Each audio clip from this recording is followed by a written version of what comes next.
Throw your motherfucking hands. Get 'em high. What's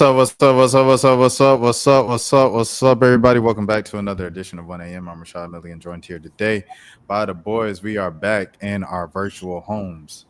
Fellas, how are y'all feeling tonight? Man, feeling good, man. Just glad to be back in Atlanta. I had fun last week, but, back to the normal grind. Yeah, I told the guys before the episode it's going to be my flu game episode because I literally have the flu right now. So I don't feel terrible, but you know what I'm saying. Like we thugging it out right now, but I'm all right though for the most part. Like I said, I'm happy to be. We saying it like we just came back to Atlanta, even though we've been back, for about a week now. But yeah, no, definitely happy to be back at the crib. I had a great time in New Orleans though. Yeah, no. I was happy to have y'all. Mo, you was about to say something, my bad. Oh, no. I was just saying, yeah, it was definitely a lot of fun out there. Yeah, man. Shouts out to Lace. Lace, we were supposed to collab and everything like that, work with her out there, but she didn't get back to me until after the weekend. And I was like, dang. And she was like, yeah, I'll never check my email, bro. And I was like, my fault, twin. So, but we locked in now. So the next time, y'all boys down and we doing a collab, a little Atlanta NOLA collab. Shouts out to Lace Up. Y'all make sure y'all subscribe to Lace Up and things of that. Oh, I'm trying not to say, bro. So, yeah, my new thing, I'm trying not to say and things of that sort and things of that nature, because the comment section is like, oh, I was like, okay, whatever, bro. Wait, hold on. I am doing a service to try not to say it. Go ahead, Jelani. You try not to say you try not to say that phrase. Yeah. Things that so they saying that you say that a lot. Yeah, I kind of end my sentences with that when I'm in between thoughts. What do you think? Things of that sort, things of that nature. I did a 30-minute video on the history of Gambino versus Drake, and I freestyled it. So I did it off top. There was no script, and I just looked at the camera and I broke down every year of both of their careers since 2005. And so, as you guys can imagine, as I'm trying to keep my place on like what year I'm on, 2006, what happened in 2006? Where was Gambino in 2006? Where was Drake in 2006? I'm saying, and things of that sort, things of that nature to end my phrases to like, okay, mentally, I'm turning the page to the next one. Right. But people gave like full paragraphs and everything, psychoanalyzing my mind. I was like, bro, it's just a filler word. I was freestyling. This isn't scripted. Hey, man, ain't nothing wrong with that, bro. They just want to see you improve. Yeah, that's what someone else said. They was like, all right, bro, yeah, it's all love. I just want to see you be the best, bro. I was like, appreciate that. Being able to freestyle something like that for 30 minutes off top that's impressive, though. Yeah, I don't think people realize probably because it was so detailed that they probably assumed it was, written and prepared in it, but it was literally just off top. Like, if anything, I gathered the clips before I did it from the night before. I started gathering the clips just to add to the validity of what I was saying so people wouldn't think I was just talking out of my behind. But I added the clip. So I did that the night before I recorded it. And then I recorded it on Black Friday. And I was rushing to edit it so I could watch the end of the UGA game with my dad, spend some family time, and then go to the Earl Sweatshirt show. So it all worked out, but I didn't edit as much as some people would have liked, I suppose, and AKA the comment section.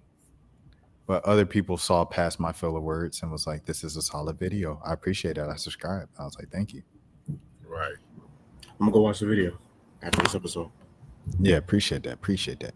But I watched it back. I ain't gonna lie. I watched it back the other night because I kept getting comments and it was like really, really good or really just like, yo, the filler words are crazy. And so I watched it back before I went to sleep. Like I fell asleep to it the other night. And bro, I didn't know like the first 5 minutes, I'm saying I'm ending every sentence with things of that sort or things of that nature. And I was like, dang. That might be like your catchphrase. You know what I mean? Well, it was really, I pick up a lot of things from people. like in elementary school, I was in speech class because I was making fun of initially this Indian kid in my first grade. He had a stuttering problem. And so I was just imitate his stuttering issues. And then eventually I picked up an actual stutter. So I had to go to speech class. So I pick up things from other people. And things of that nature came from Duke Dennis. True. Well, You might owe. My bad. No, go ahead. I'll say you might owe him some publishing or something. Yeah. yeah. I got to send Duke a couple of dollars, just like Paige Becker's. When you say Paige Buckets, you have to pay her. I shouldn't have said that. Oh, she gets paid for that? His trademark. It's like, let's get ready to run. Y'all know the rest of the phrase. You gotta pay him for that. No, facts. People don't get their money.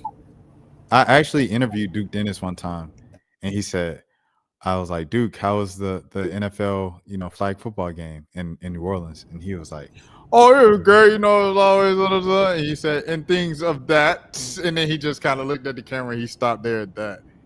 And, so ironically, the one time I interviewed Duke, he said things of that. Mm-hmm. So they probably be telling him the same thing. Like you say that a lot. Oh yeah. It became like a thing in his chat where they were like things of that nature. Like it became a whole meme on the internet. So people gonna get on you. But I mean, the one thing I was saying is, it's a lot of stuff. I feel like when I see people nitpicking my videos, or nitpicking, just nitpicking anything in my videos, I'm like, bro, nobody said anything when I was like, yo, what's up, y'all? This is Rashad Milligan. This is the road to 300 subs. Like, no one was saying it back then. But now people nitpick on us because I think they just have a higher expectation. Like, I guess the quality looks better and everything. So if the quality looks better, then you're going to connect it to this needs to be just like the TV or something like that, No, facts. And I mean, just more eyes on you. Just more eyes on me. How many subs you at on your YouTube now? 5,000. It's 5.77. Damn, bro. Yeah. I know. It's crazy coming from like looking at the old videos where I'm saying this is the road to 300 subs. Like, that's wild. Like, I look back at one of those a couple weeks ago, and it didn't even feel real. Like, it felt kind of like a joke. Because in the moment, a lot of times when I'm saying these goals, it feels like it takes so long to get there. But now looking back where I started, I'm like, yo, I came a long dang way. Right. What year was this? Like around this time when you was trying to get to 300? It was like the pandemic, so like 2020. That's when I started. That's when I started YouTube for real.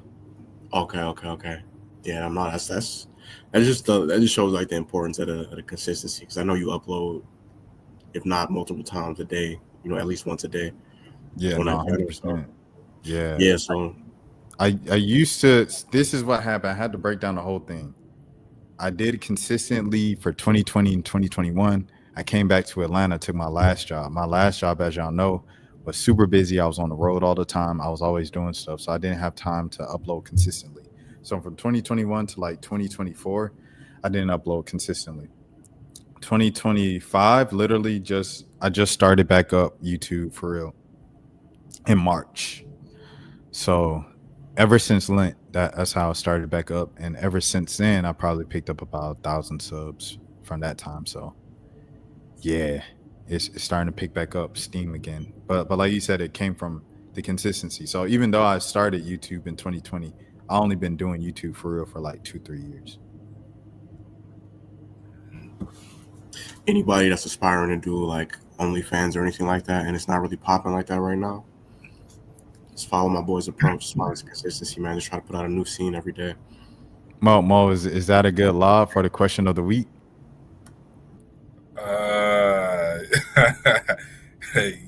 Yeah, I definitely say so. So okay.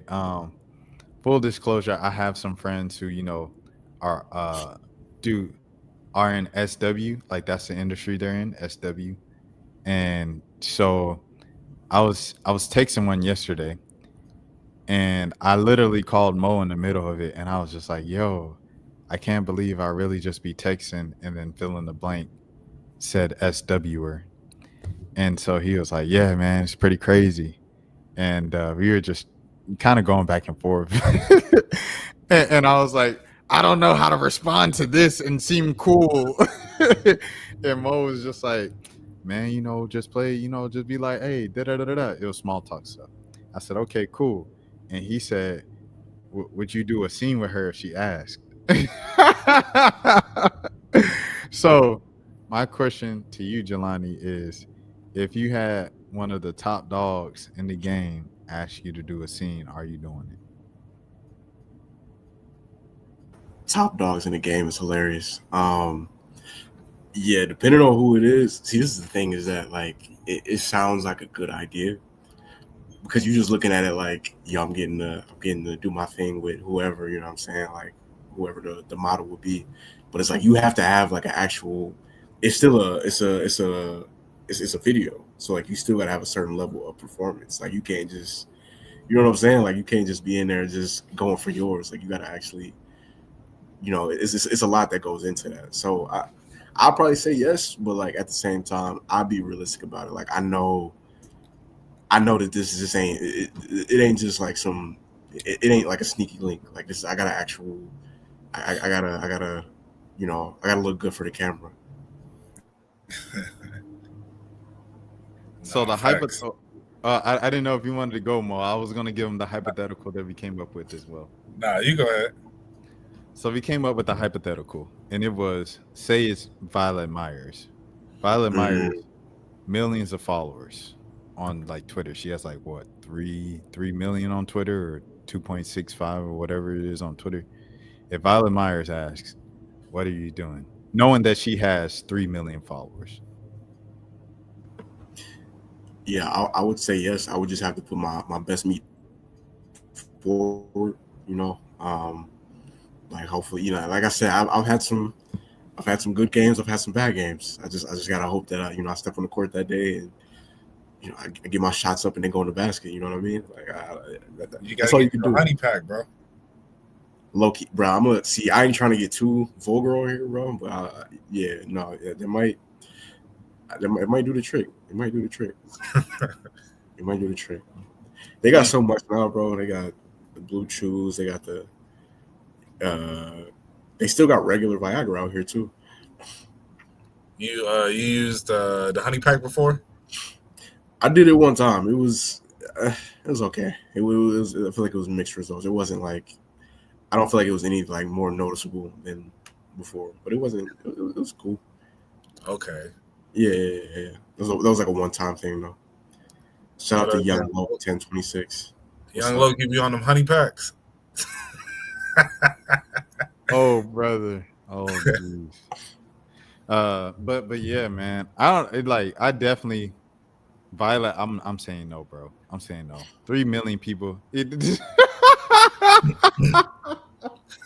All right. Hey. He's trying to quick no. No, I'm not. But yeah, I'm definitely saying no, bro. 3 million people, that's just too much. Like, there's no way I can hide from that for like the rest of my, like, it's on the internet, it's stamped. If it was someone more low key, underground, whatever, maybe. But even then, I still feel like, for me, I feel like it's a risk. I was talking to Mo about this, about like branding and my public perception and everything, and that would just ruin everything. Yeah, no, facts. Yeah, it's it depends on where you wanna go in life. I think just to be honest, like a scene with Violet Myers is gonna open doors in a lot of ways. It depends on if you want to go that way though, because there's gonna be a lot of people looking to collab. But if that's not the way you looking to go, then your image is just gonna be just kind of a crazy image, But I mean, it ain't the worst. 'Cause I think Violet Myers is such a it'll be such a good look, like in the sense of like people will be like, "Dang, you did a scene with Violet Myers," And it was just like, yeah. But I don't think it would be horrible, as if it was just some random. And I think like I don't know. There's other people that would look worse. I think Violet wouldn't be the worst, but I think for Rashad's brand, his personal brand, it would not be a good look at all. Bro, I got people from like church subscribe. I got people like my Bible study leader like subscribes to my channel. I found out this week, so yeah, that's over with. I'm not even gonna hold you. See, and this is part of it too. Like, it shouldn't be this way, but it is. Like, men that watch those scenes, they be judging the size of the dudes. Like, hey, no. They go compare you. He said Red Bull and a few shots of Patron put you in the game. No, that's a fact. No, they're going to compare you to other guys that she's worked with before, which is, I mean, it's insane. Like, that's a real thing. Have y'all ever read I've done that a couple of times. Have you ever read the comment section on? I thought you was about to say, have you ever read the subreddit of the? I was like, subreddit? No, not the subreddit. No, I'm saying, have you ever read the comment section on one of those sites before? Back in my days, yeah, for sure. Bro. Because you have to know, like, I'm a chronically online dude, so it's like, if I'm on WorldStar, right? When I was on WorldStar back in college, what would you do? You watch the video, then you scroll down, you read the comments. If I'm on YouTube, watch a video, scroll down, read the comments. So kind of just out of habit, that's kind of what you do sometimes. It's just like, I just scroll down and read the comments. No, the comment section on the sites be so crazy because it'd be dudes like, yo, he ain't cracking her the way I would. Like, bro, what are you doing? Listen, man, so much has to go through your head for you to.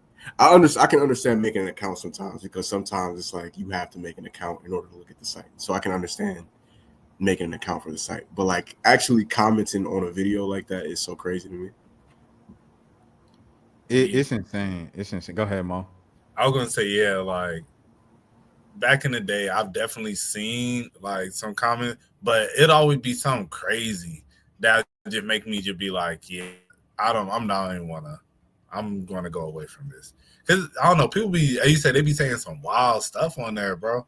That just like, I'm like, bro, you just kind of killed the video. Like, yeah, but hey, everybody teaches on, there's a special breed of people who do that, but you never know who those special breed are, they might be your next door neighbor. Facts. That's the scariest part. It might be your pastor. It might be, what I'm saying? It might be your child, your pediatrician, your child's pediatrician. So, right. Have y'all ever? I forget the name of the app where you could do it on. If you upload a profile pic on the hub, you need to be. Yeah, no, that's because why do you want to, bro? Like, like I said, what goes to your head? Like, why is that? Why are you treating this like it's a real social network? You know what I mean? The little car selfie with the sunglasses. Yeah, that's crazy. Well, have y'all ever? I forget what the name of the app is, but they got the app where you could look and see how many like registered sex offenders live in your area. Have you ever done that before? I've never looked. Yeah, I did that one time, and it's actually kind of crazy. Like how many people are just. I mean, that they exist, but it's like to actually see like how many people are registered sex offenders is kind of crazy. Now, I looked one time. I can't remember what area I was in. I don't think it was where I'm at currently, but yeah, it's an astounding amount.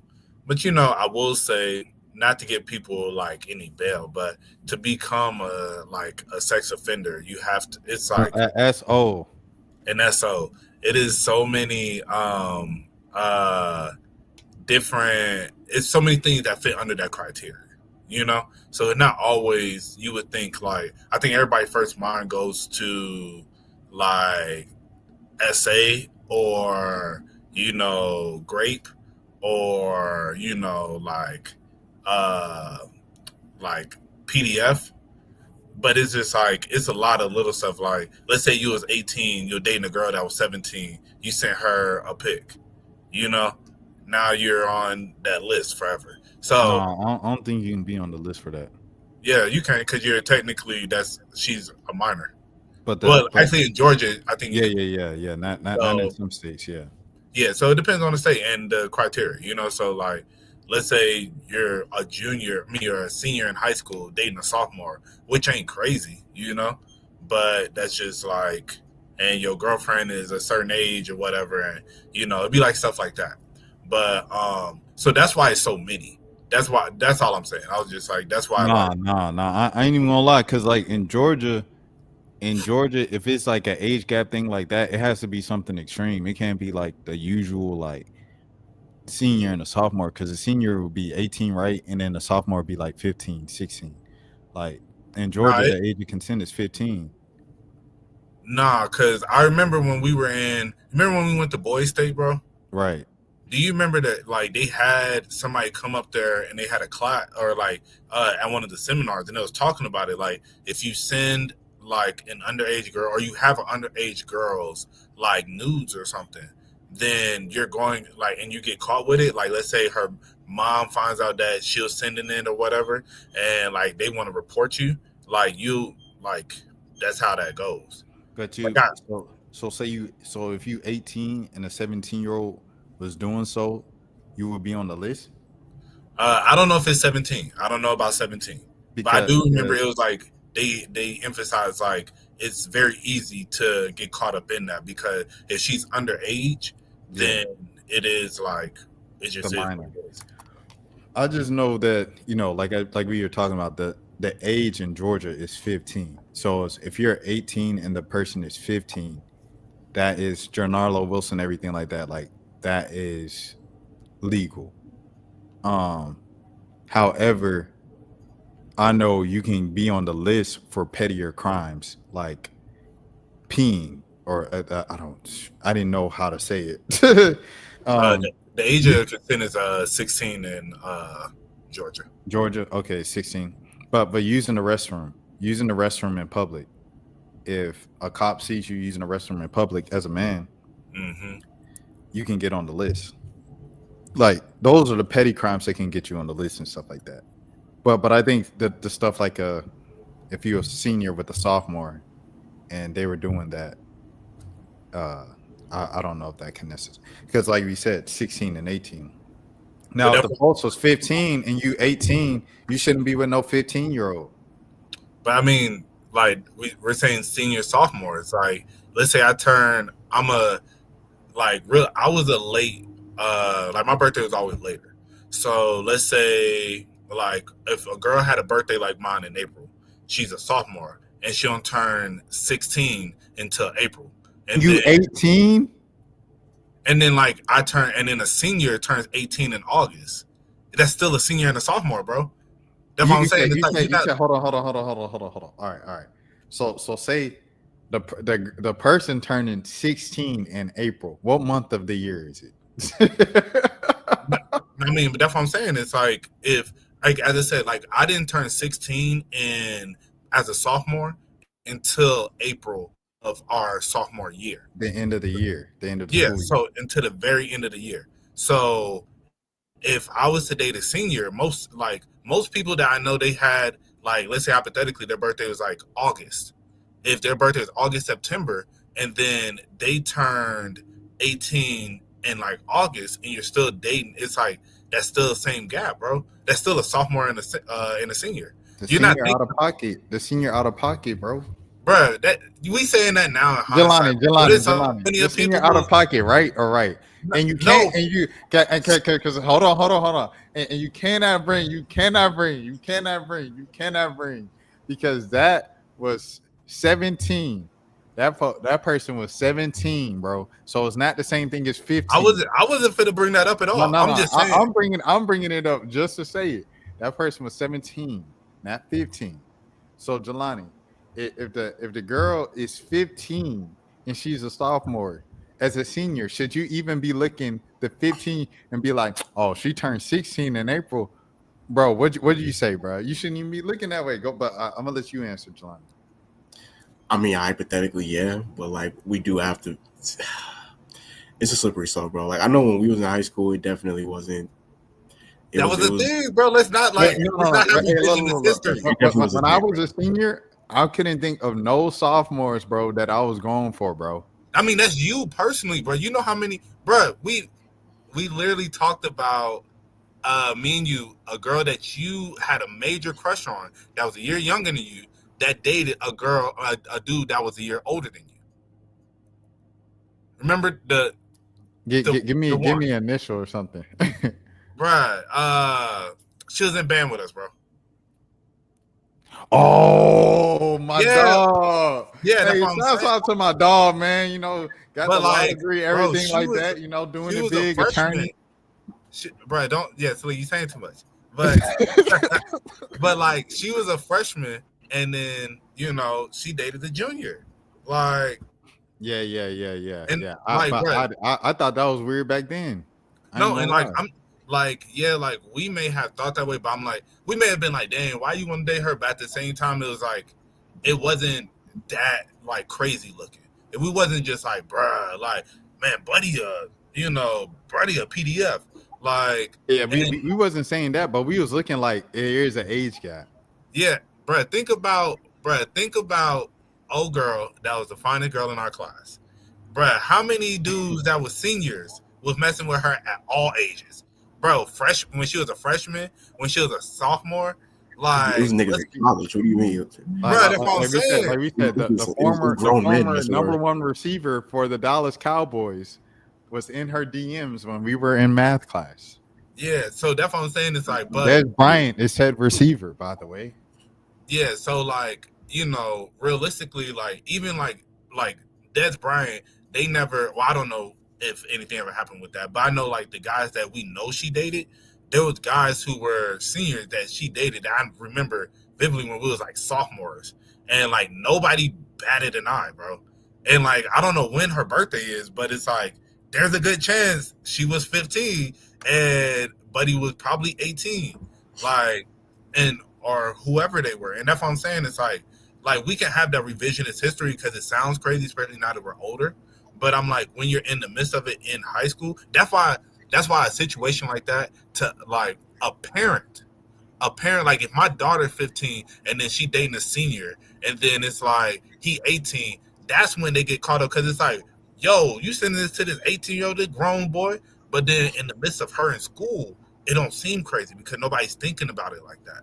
Like nobody's like, yo, like that's like, what is he doing, bro? Like, Buddy weird. Like, ain't nobody saying he weird.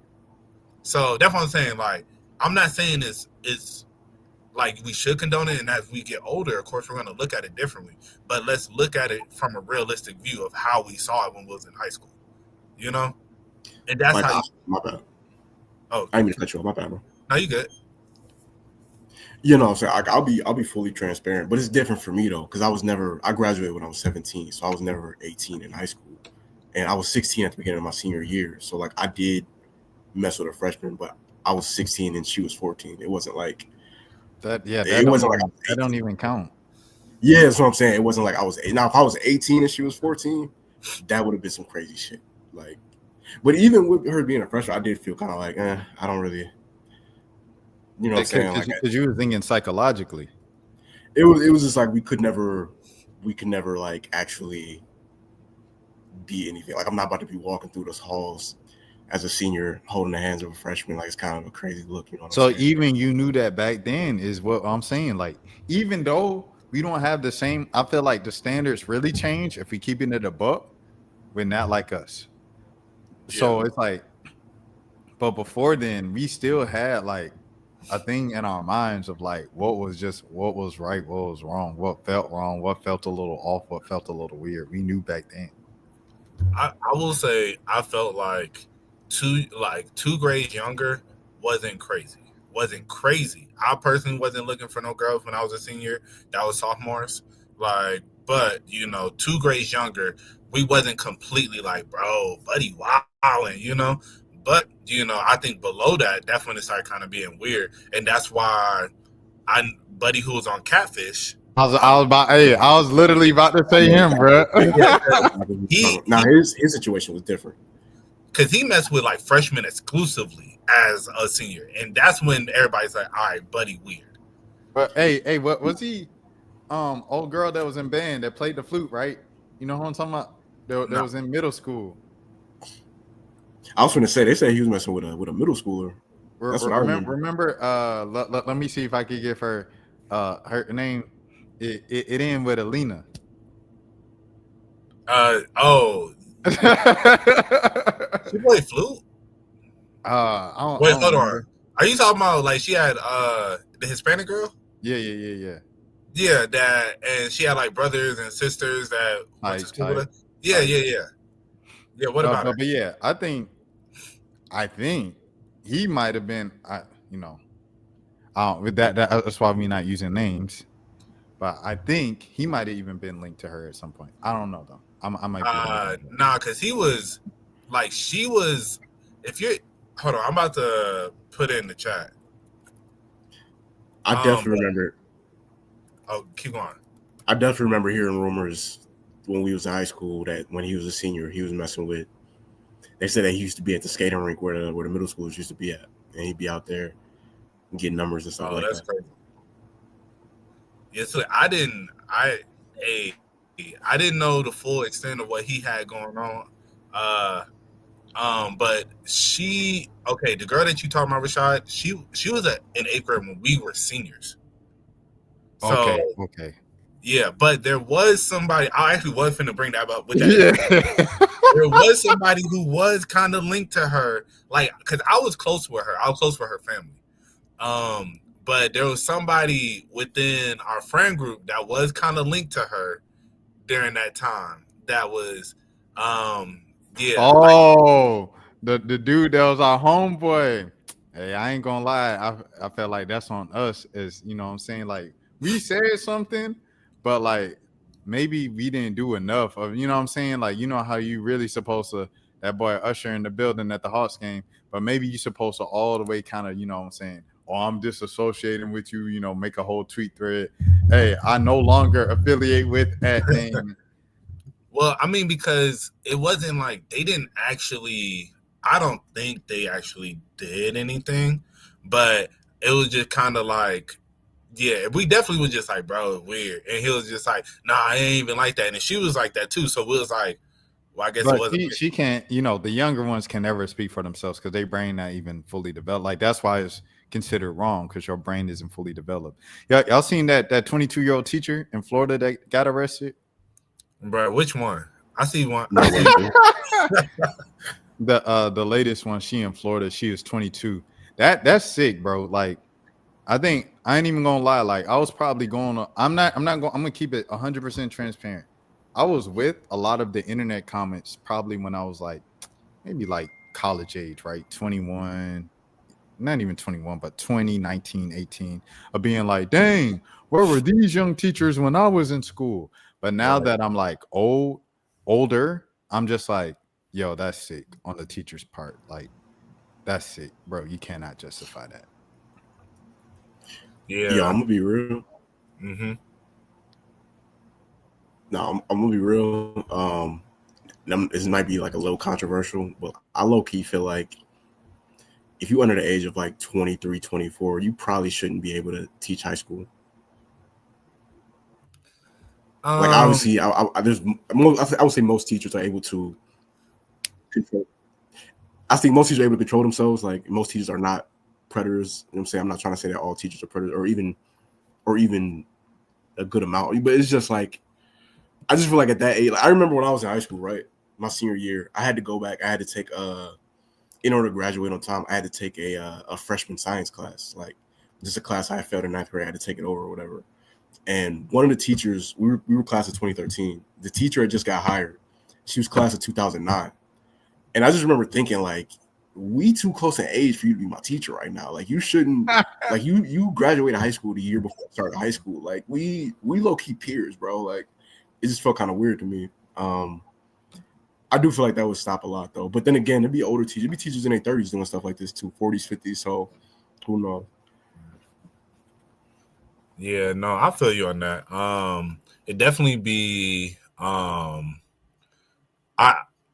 don't know if necessarily, I kind of agree. I do be feeling like sometimes they do be a little young. But I don't know.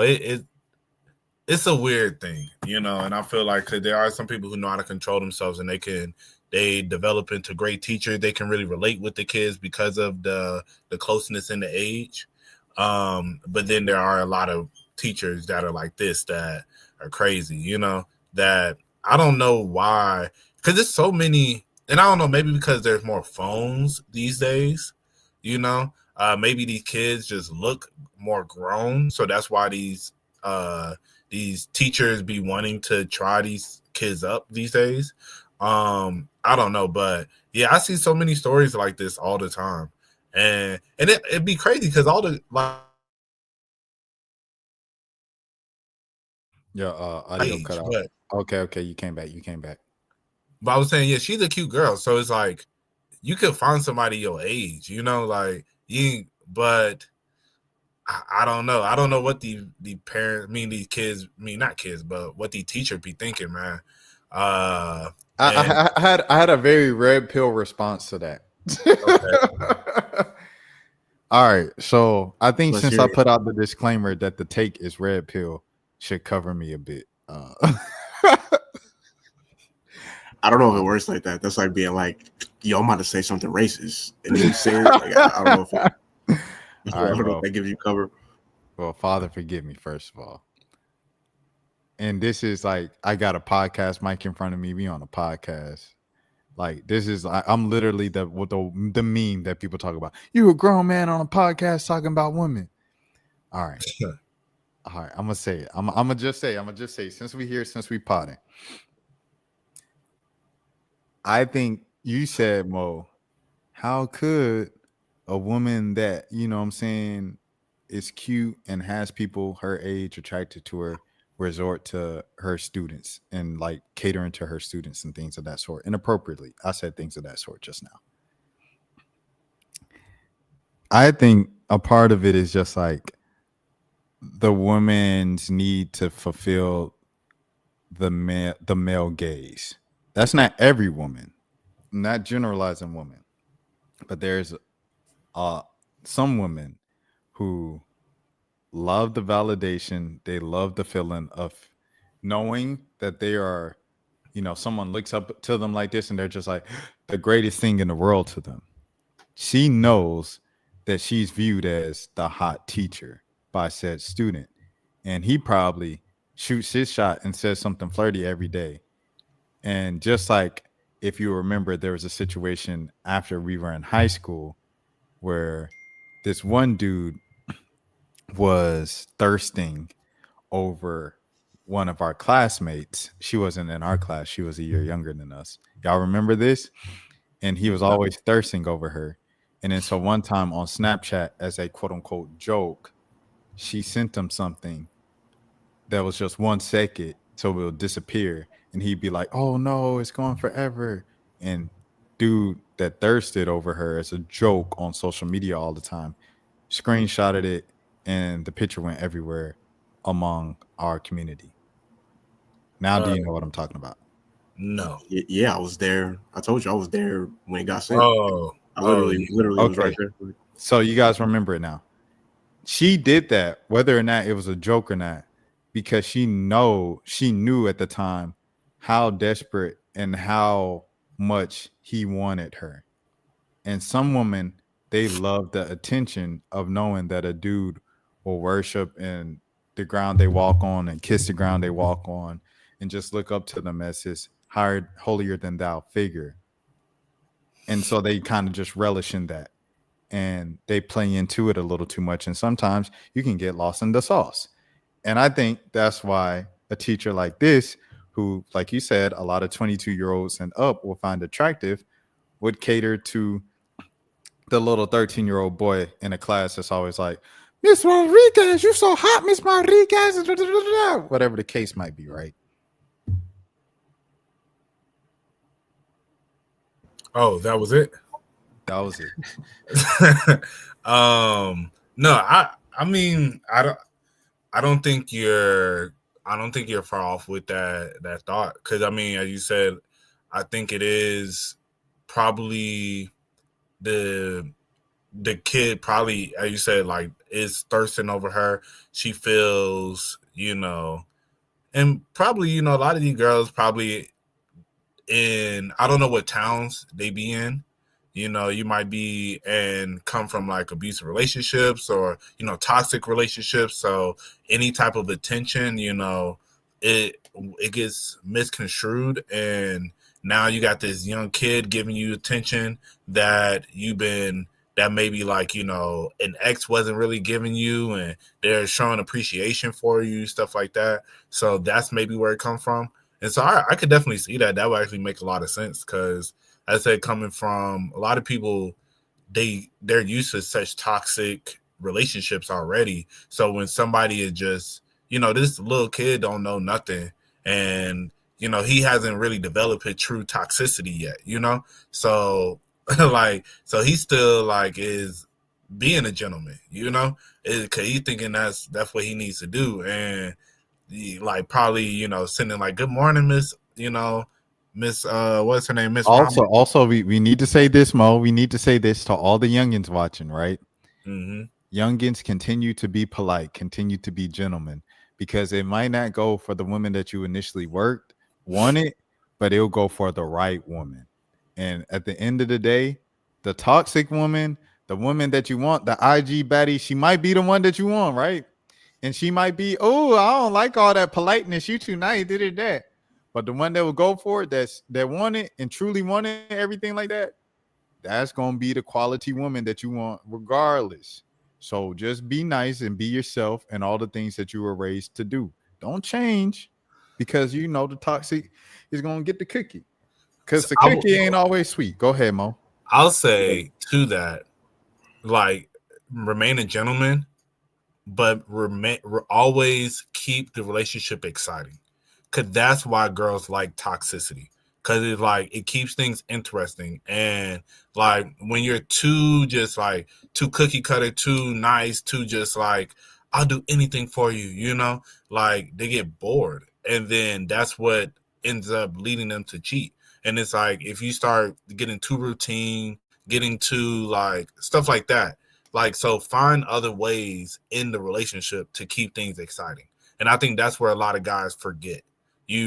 Because if a toxic dude could do the same thing, like can be doing the same dates all the time, but you don't know how it's finna go.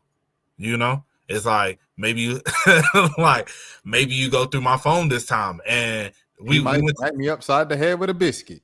Yeah, you know, it's like this date. No. I'm sorry. See, this is. I ain't gonna lie. This might be the most toxic red pill episode we've had in a couple weeks. So first of all, I like to apologize to everybody. I'm growing. Y'all know I'm working on myself. Things of that. About to say it again. That was like the third, fourth time I said it. We keeping track, y'all. But forgive me. I'm a work in progress, as we all are. We're all flawed beings. Continue, Mo. But yeah, were you finna say something, Jelani?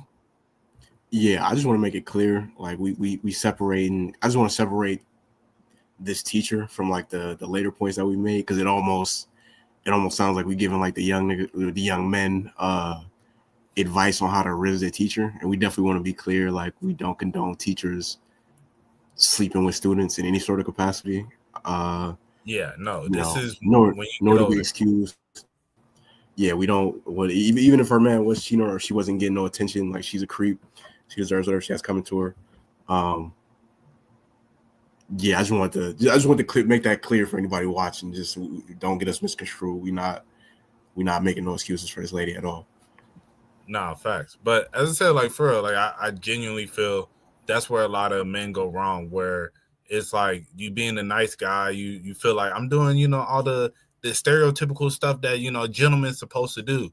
But then it's like, if there's no excitement outside of that, it's like you just being nice all the time and just only like love, like bringing love is like, that's a great thing to bring. But then as I said, like find ways to spice up the relationship where it's like spontaneous stuff, you know, like it's like, oh, like I'm gonna say y'all do date night every Friday, and then y'all go to the same type of places. Like one day, just like make a U-turn, or not U-turn, but like make a left and go to that one spot that she been talking about for a while that, you know, she would have never expected, you know, like keep some excitement in the relationship. That's how you keep her interested. Cause I said, like, that's the thing with like the being toxic, it's like that's where that they kind of fill in that gap with that, and that's where a lot of girls end up going with that, or they go with the bad boys, like like that's why every girl has that phase of dealing with a drug dealer because it's exciting. You don't know if somebody finna bust through the door and put you at gunpoint. It's like, oh, what's gonna happen? But it's like if you bring that excitement in other ways, where it's like it's always keeping her on her toes, like you'll be able to keep the girl that you want. So Understand what Mo is saying, that being nice is not the only thing. I think growing up, you think that being nice earns you the right. Always remember that nobody owes you anything. Facts. And if you're doing something to get something and you feel like you've earned the right of this girl's attention because you were being nice to her, you aren't actually being nice. That's another thing. A lot of y'all think y'all nice, y'all ain't. Y'all like, I do so much for everybody and nobody does anything. This goes for men and women. I do so much and nobody pours back into me. What happens when the source needs help? You ain't really the source if you're looking for somebody to help you. Ain't nobody's coming to save you. That's just life. It's a cold, hard truth. I hate to tell you. So, in addition to being nice, if you want to be nice just because you want to be treated nicely or everything, if it's reciprocated, great. If it's not, it is what it is. In addition to that, you need to keep it exciting. You need to do something different. You need to everything that Mo said, because I think the mistake that Mo probably can attest to, just from what he said, Jelani might be able to attest to, and I for sure can attest to, is I was young. And when things wouldn't work out, like, dang, like they'd be like, yeah, you were the best, person I've been with because, you just treated me the right way. And I know you're going to be a good husband and father. I'm like, dang, well, why you break up with me? I'm like, dang, what happened? And you see, it's like, okay, like just because you know what I'm saying, doesn't mean you earned this or they owe you this. Don't nobody owe you nothing, bro. And you got comfortable. What? Oh, we should do this. No, I'm good. Maybe you should try, when you're, nah, I'm good. We going to do it the same way we always do it. You know how men are. We men of habit. Y'all see, y'all saw when I came over here, like I sleep on my couch. Like I got a bed, but I sleep on my couch. I like sleeping on the couch. It's just is what it like. I got used to it when my bed was broke. Now the bed fixed. I'm used to sleeping on the couch. I'll do that for the rest of my life if I wanted to, just because it's comfortable to me. But a woman, if she suggests, hey, maybe you should start sleeping in the bed again, da, da, da, da, da. And I'm like, no, I'm good. And I just keep ignoring the suggestions. Then, hey, it don't matter if I say, yes, ma'am. Yes, open the door. Yes, dear. Good morning, sunshine. Good morning, queen. It don't matter because I ain't did what she wanted me to do. Right. And it's not always about you doing what she wants you to do. It's like as I said, finding that compromise at times, because I think as I said, I think as men, sometimes, especially when you're younger, and I think this is something that some people realize this, some people don't. But I think you realize over time that in a relationship, it's like I don't know, when you get so comfortable, it's like until you're married, but even then, it's like the relationship ain't never fully safe, and you think well, she ain't finna leave me, ain't gonna be nothing as little as I don't want to sleep in the bed, but then it's like it'd be the little stuff that just adds up over time, and then it's just like that you not want to sleep in the bed might be that final straw that is just like, I can't do this no more, and now you sitting there like, wait, what? I thought we was good, but as I said, even once you're married, that is especially these days, this ain't the 60s where she needs you, where she genuinely I can't go get a job. So the only way I'm going to survive is if I have this husband. Nah, they can go do all their own stuff. So nobody, as Rashad said, nobody owes you nothing. The current generation don't even value marriage no more. Facts. So like you said, marriage still don't mean much. Facts. Go ahead, Jelani. I mean, you just have to accept as a man that a woman is fully capable of just waking up one day and not like you anymore. Like that's a very possible thing. You might not have even done anything different than what you already been doing. Like you might not have. She might have been happy this whole time, and she just woke up one day and was just, like I said, she might have been bored. But I've also heard somebody explain, like I might have seen some like TikTok or something. They were trying to. I don't know if I necessarily agree with this theory at all, but they was just saying that like you always notice how dudes that always cheat or that constantly stay in jail or that put their hands on women always have women. Like them dudes don't never struggle with getting girls, and part of that might be, even though it's, you can argue that it's like mental abuse or whatever. Part of it might be, like you were saying, like the excitement factor. And obviously that shouldn't be exciting. It shouldn't be exciting that you have a man that's putting his hands on you or that's going to jail or that's cheating on you. But it's like some women, that's their thing. They like the chaos. They like the, you know what I'm saying? They like the,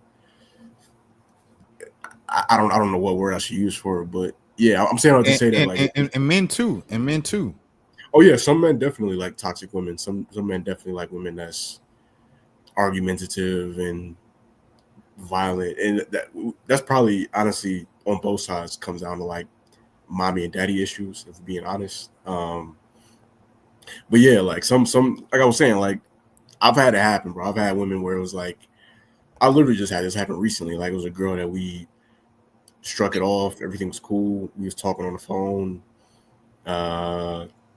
every night for like a few weeks, and then like the day before our first date was supposed to happen, she was just like, she just wasn't feeling it no more. So all I could do is just respect it. Like, all right, like you know what I'm saying, like just keep it moving. So yeah, no, it's perfectly it's a real thing. Like a girl could just wake up and just not like you no more. Yeah, no, I'll attest to, I had my moment where I dealt with like a girl who was toxic, and that was like, in my long-term relationship, like, the girl who I like cheated with, that like she was toxic, but it was just kind of like, as I said, like it was kind of exciting, and I'll be honest with that, because it was like, bruh, she just don't care. Like, this is wild, and it was just like, she'll do like little stuff and then just be like, wow, this is different, because I'm so used to dealing with good girls, so it was something different. But then I ultimately I was like, all right, this isn't where, even after me and my ex broke up, I was like, yeah, it's like, this was too much, and then the girl, and I think she realized that, like, I remember during that time we had ended up hooking up in a place where we shouldn't have. And then like it ended up costing me my job, and I don't know if I ever told this story, but yeah, like I don't talk about it much, but it was crazy. Yeah, I was about to say I never. I mean, if you want to talk about it off camera, we can. But yeah, I never knew this. I mean, it is what it is. Yeah, I was at work. It was after work. I was like about to leave. She was like, I was like, yo, I gotta go to the bathroom real quick. She was like, oh, me too. She ended up following me into the men's room, and then we ended up like hooking up in there. And then, but where things went left was like the security came in, and so security comes in, right? But it's like we already done and everything. So, and then like when he just like, yo, like you can't be in here, like telling the girl was just like, why you care about your job so much? Like, oh my gosh, bro. Oh, dog, I was such like, it is so like, he's just like, yo, you gotta just come out. And then she just like really like just egging it on and doing the most. And so I was like washing my hands, and I was like, oh, all right, let me get up out of here so I could try and diffuse this. And then as I'm walking out, like they're kind of like yelling at each other. And then he's like, okay, I bet. Slams the door to the security room. So as I said, we're at my job. We're at our job. We work together. And I'm like, and then I remember as we were walking out, I was just like, and so now I'm like, my mind is going everywhere. I'm like, bro, this can't be real. And I was just like, yo, why would you do that? Like, I remember saying that to her. I was like, why would you do that? And she was like, I don't know. I guess my tongue gets a little spicy, but you like this spicy tongue, huh?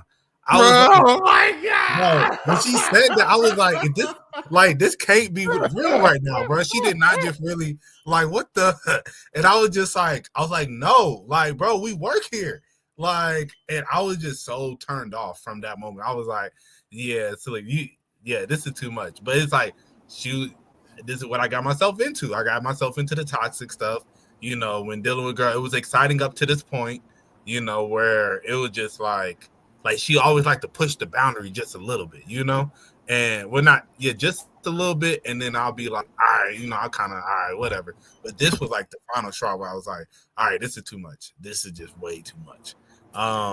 Wait, was this at the 4-letter restaurant? No. Okay.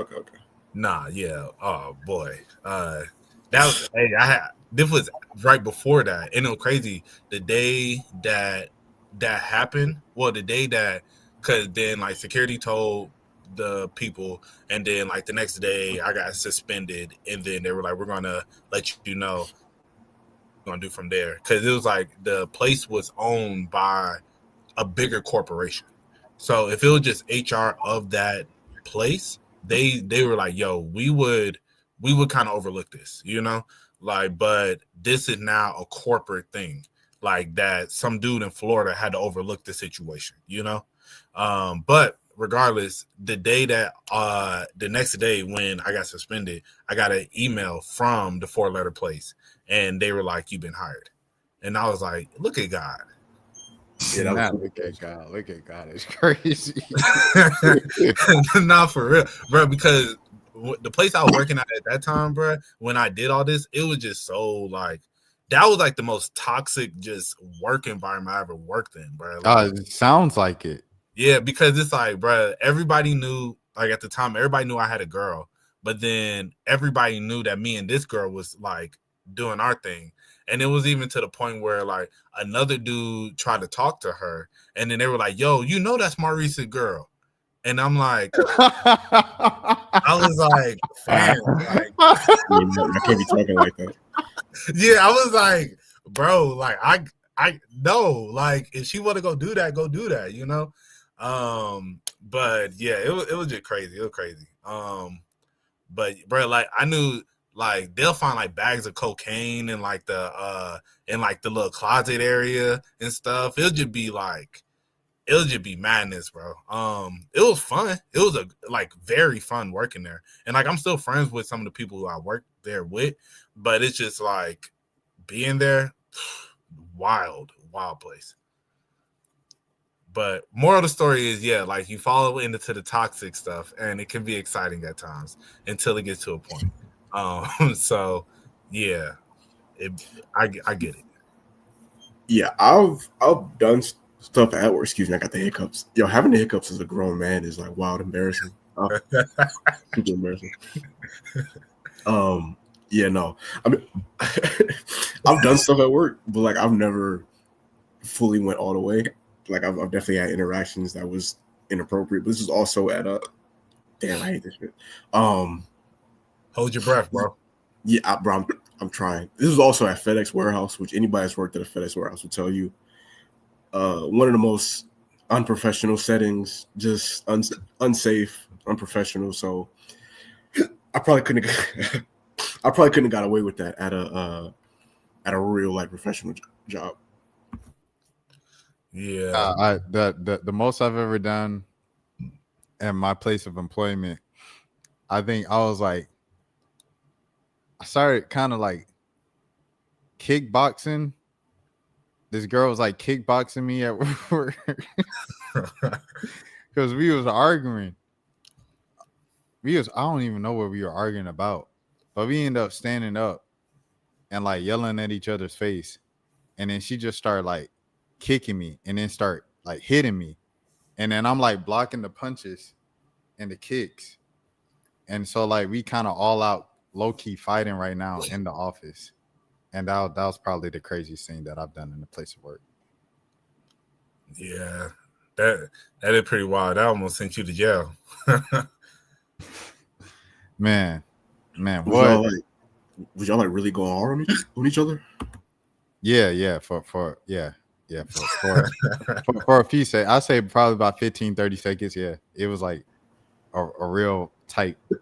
I wouldn't say fight, but like, nah, it got pretty crazy. I ain't gonna lie. It was like real, blocking. Yeah. I just have so many questions about how it got to that point. Like, I don't know, bro. I don't know. Like most said, it was a toxic work environment. Like it was fun. It was the most fun I've ever had at work, but it was definitely the most toxic. Like I think you need to be bored at work.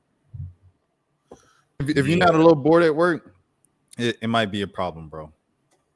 Yeah, because all the jobs that I had the most fun at, I ain't gonna lie yet, the craziest places to work, bro. Like, and especially with serving.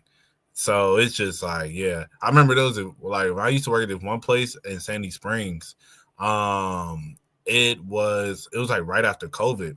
Like I was working there right before COVID, and then once COVID kind of wore off a little bit, we like got back to it. And bro, we used to be in there like they would like literally we would just be in there like chilling, going through bottles, just like kicking it like on the. And it wasn't like we was like paying for none of this stuff. It would just be like, cause like it was the managers. Like we like the people they made like the wrong people management, bro. Like let's just say that. And so we'll just be in there kicking it, bro. Like be in there until like the sun came up some nights, bro. Like remember when we was working at the snack shack, bro. You worked the hot dog stand. Sometimes them $10 hot dogs. Yeah. You ever be with someone who like ate 2-3 hot dogs and shit? They just be like you be sitting there and no customers come by for about 15 minutes, so y'all just talking, and then they just kind of as y'all talking go to the back and start making the hot dog. And they do that about 2-3 times, bro. Them $10 hot dogs. I'm like, bro, you know how expensive these hot dogs is? You can't just be eating the supplies like that, because we sold out of hot dogs every dang night too. I ain't gonna lie. So it wouldn't be 2-3 times, but I definitely made me some hot dogs. Like, yes, bro. Boy. Oh yeah, no. I've had a hot dog for sure. Like, especially if I was hungry. Oh yeah, I definitely had a hot dog, some chips, right? And a hot chocolate with it too. Facts, bro. I remember it was like one summer they did sandwiches. And so it was like ham and cheese, turkey and cheese, stuff like that. And then we also made grilled cheeses. And then so the grilled cheese, bro, we had to literally sit there and like melt the cheese on the buns and like toast them. Like, bro, it used to be crazy, bro. The lines used to be dummy long, because it is like making a grilled cheese ain't like a quick process, man. But yeah, I used to be back there, bro, like putting stuff together, get like little onions from the hot dog sandwich, throw down my little ham and cheese. I'll melt that guy, bro. I'll be in there. I was chefing it up, bro. But yeah, man. I think the bottom line is, another one. That same job where I was like blocking the kickboxing. One time, so they hired. I guess they would hear us fight. So like they hired like an older dude to like be in the office with us. Mm-hmm. And then so, on Fridays, we be letting loose a little bit. We work so hard and everything. So, we playing some music, and we always play music, always sing along to it and dance and stuff. But one time it was a Friday and I played Drop It Like It's Hot. And I got up, I started crib walking. And that's when the older dude was like, enough. He like slammed the desk. He said, enough, stop it. Cut off the music, sit down, stop it. And he just went off on us. I was like, dang, bro, like we doing our job, bro. Like we can't do this for 5 seconds, 15 seconds. But he was fed up. He had enough of it, bro. Dang, so I don't see nothing wrong. It's like having a little fun in the workplace every now and then. That's what I'm saying, bro. It's like how phones used to be taboo at work, and now it's like accepted a bit more. You know what I'm saying? Yeah. It's the same thing to me, bro. Bro, one time, dog, it was like when I worked at the 4-letter place, bro. It was New Year's a couple years ago, and it was this one girl that like she was cute and like and like so like she worked in the front. She was like a hostess or whatever, and so but then like she'll get ready to leave, and then she had just told me like, yeah, I'm leaving like soon, and so I was like, okay, and so I think because she was about to leave, she was just like, I don't care a little bit more, you know. So then it was New Year's, so like they're playing like all different types of music or whatever. So they're playing some song. I'm up at the front talking with them, and then so I was like facing like this way, and she was like right behind me, or like I was facing like to the side, and she was like right to the side of me, and then so then she kind of started like twerking a little bit, right?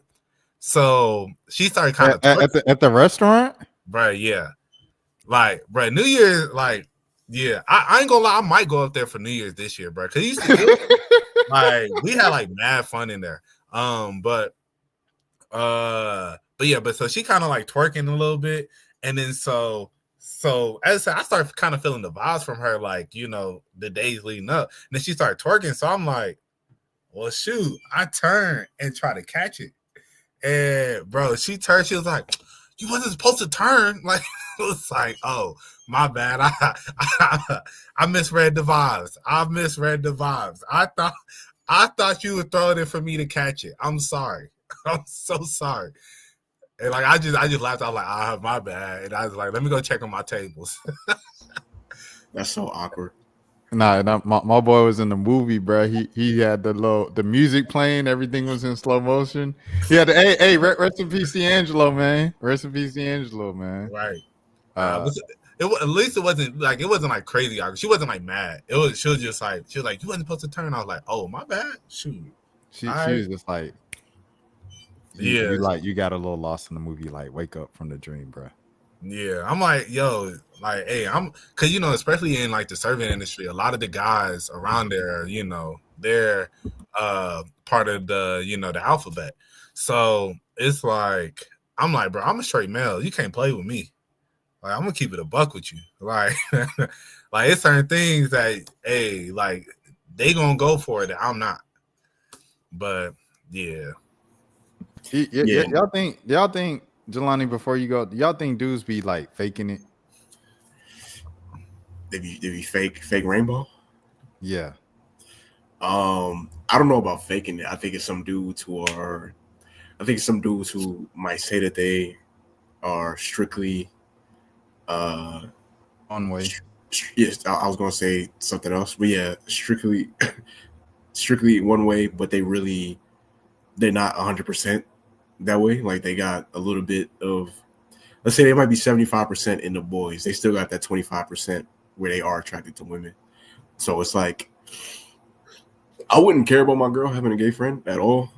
But at the same time, I don't know if I'd be secure enough to where like my girl is going to be twerking on her. It's crazy. Not to get sidetracked. I feel like we did all that to avoid me saying that word, and I just said it on accident. My bad. But yeah, I wouldn't trip about her having that type of friend. It's just, like I said, I wouldn't be secure enough to, like, I seen a video of, it's like a couple years ago, but people were talking about it when Ari was Moneybagg Yo's girl. With the hairstylist, yeah. Yeah. She was twerking on him, like giving him a lap dance. And there's people that was like, well, he is what he is. Like, he's part of that community. But it's like, he still has the same thing I have between my legs. Like, it's you know what I'm saying? Like, I can't have my homegirl who might be in the girls. I can't have her sit on my lap and be like, well, it's all good because she's in the girls. Like, that's still a woman at the end of the day, No, in fact, I will say the difference is they don't like, because I've definitely had, like, I have quite a few gay homeboys. And then, like, if we're all around, like, especially with the girls, they be like, maybe twerk on them or something like that. But it's just like, I think they don't have the same, I guess realistically, like, same arousal, like, it's like, we'll catch it. And then, you throw that thing a certain way. The blood starts flowing. Right. But yeah, so they're gonna sit there and just catch it like a girl, Like, girls should be sitting there catching the twerks. And but I be feeling like, bruh, I genuinely feel, I'm like, women are so beautiful, bruh. I get it for like why like anybody would be attracted. It's just like sometimes with like or like, you know, girls with like big butts and stuff. It's like, why would you not want to feel it? You know, it's like, hey, so I know that sounds crazy, but for real though, it's like, so I get it why like gay dudes be like, they'll be like, shoot, like I'm gonna catch it twerk, like just like girls will be like, I'm gonna catch it twerk. It's like, I don't know. Yeah, I think that's part of why it's like more like, for example, like you'll be at the club and you might see like two girls kissing and you're not gonna think nothing of it. It's just like normal late night stuff that happens. But like if you was in a club and you seen two dudes kissing, I'm not saying you'd be homophobic about it, but you might be like, yo, like what they got going on over there? Like what's, you know, because it's like women are so attractive, we don't even look at that as being weird when like two girls kiss each other. It's like, oh, I get that. I understand why that happened. You know what I'm saying? Like it's definitely a double standard when it comes to stuff like that. Right. This was the video that made me think of this yesterday that I saw for the first time. This is Jordan Lucas, and I forgot the dude's name, but he is, you know, a member of the community, allegedly. Yeah, and they hugged up like this and talking about, oh, we in love, this and snuggled up. And I'm just like, you know what I mean? Like, come on, bro. I just be looking at stuff like this, like, you not low, bro. Like, that's how I be looking at stuff like this. I don't know. Maybe I'm hurt and I'm projecting, but that's just how I see it. I think, you know, women just like, and I think like men, like they don't mind it. I think people just like affection. Like, I think people just genuinely just like, you know, because I have one of my homegirls and like one of my homeboys who is gay. Like, we all used to kick it. And like, there'll be times where like, you know, we'll all spend the night. I would sleep on the floor and then they would sleep in the bed. And then I know like the girls sometimes would be like, hey, you want to cuddle tonight? And then like, you know, the dude would just be like, you know, like sometimes like, nah, you know, it'd be like, oh, whatever, you know, stuff like that. And it's like, I think it's just a genuine, like, people just like affection, you know? And I think as guys, sometimes like we don't necessarily understand it because we don't need that much affection. It's like, it's cool to have affection from like your girl and stuff, you know? Like, I'm all for, you know, Little Spoon and all that, but it's like, that's with your girl that you locked in with, you know? It's like, I don't need that just from like anybody. And I think girls more are so used to that and more want that. And then, you know, I think sometimes with, you know, gay men, that's how they be feeling as well. It's just like that, you know, that contact. It's like, why not? You know, it's like, this ain't gonna change nothing about our relationship. And then it's like, neither one of us are going to think anything of it afterwards. So it's like, we could just really have, you know, do what we want here. As opposed to you do it with a straight guy. As I said, you on me like that, like, shorty, you like I'm thinking like we go together. You feel me? It's like, you on me like that, you know? But it's like, yeah. So yeah, nah, it's like I was saying, like it's just, I feel like that's more so I don't know. I'm not a woman, so I don't know. I do feel like that's more so like a recent thing of like, I think women having gay friends has always been a thing. That's been a thing for a long time. But like the videos of like women twerking and like giving lap dances to that gay to that gay homeboy, I feel like that's kind of like maybe like the last 10 years when we start to see those videos of like women doing that. But on the flip side, it's probably some dudes is 100% into men, and that's just their thing, and they could get a lap dance from a fine, beautiful woman and feel nothing. It's just they homegirl dancing. Like, it is what it is. Like, so to answer your question that you originally asked, like, are some dudes faking? I'm sure that, I don't know if faking is the right word, because that's, you got to think of like how much effort goes into that, of like and how much scrutiny you take from like society. Yeah, exactly. And that's just for the chance of like being some fine girl's gay homie. You know what I'm saying? Like, it ain't even guaranteed that you're gonna find a fine homegirl. You know what I'm saying? So like, Yeah, that's a crazy. If there are guys faking that, that's absolutely insane. Like that's beyond insane right there. Yeah, no, I mean, I think it's just those things where like men be a little bit bisexual, you know, and so they be kind of like, I am this, but it's still, as you said, that like 25% still like, I do kind of like this too, still too, you know, because a lot of realistically, as I said, like a lot of my homeboys who are gay, they talk about how they had girlfriends like all throughout like high school, you know. Like, you know, of course, it was like to kind of cover things up, but it's like I feel like you found somewhat of like you found them somewhat attractive, you know, to continue the relationship. At least some of them kind of said they did, you know. I don't know if every man is like that. I can't speak for every person of that community. Yo, real quick, you ever been out with a girl and then like we were talking about the whole affection thing and you felt like she was just like showing too much affection and it's Yeah, just like, there's this thing. It was like, hey, I like this and this and this. They were like, hey, if you're thinking about talking to me, just know that I like this and that.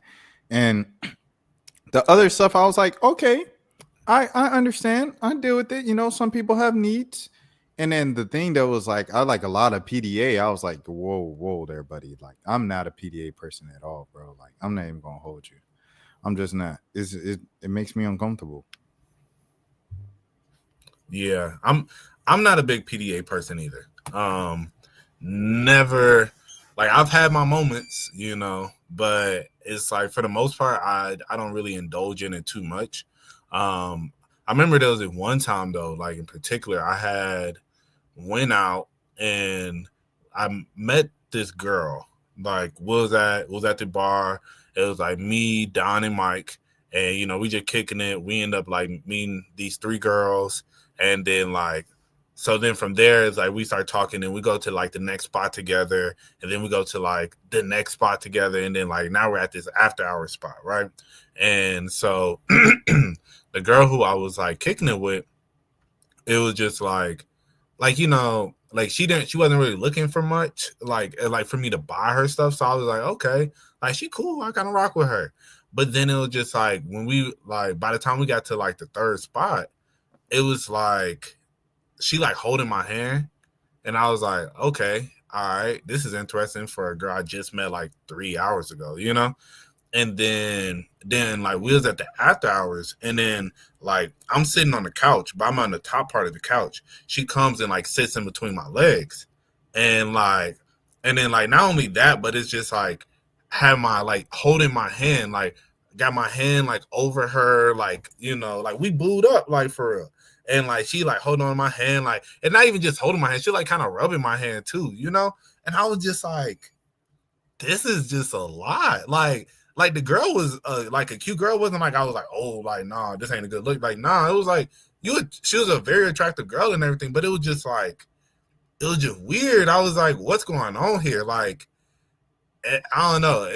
And then the night ended crazy because she ended up like I guess her boyfriend ended up like or another dude she was messing with. She was just like hey, take my number. I'm about to leave. I was like okay, and then like she left. And then as she left, like I saw her and this other dude walking.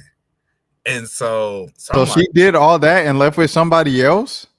Bro, that's why I was just like, nah, bro.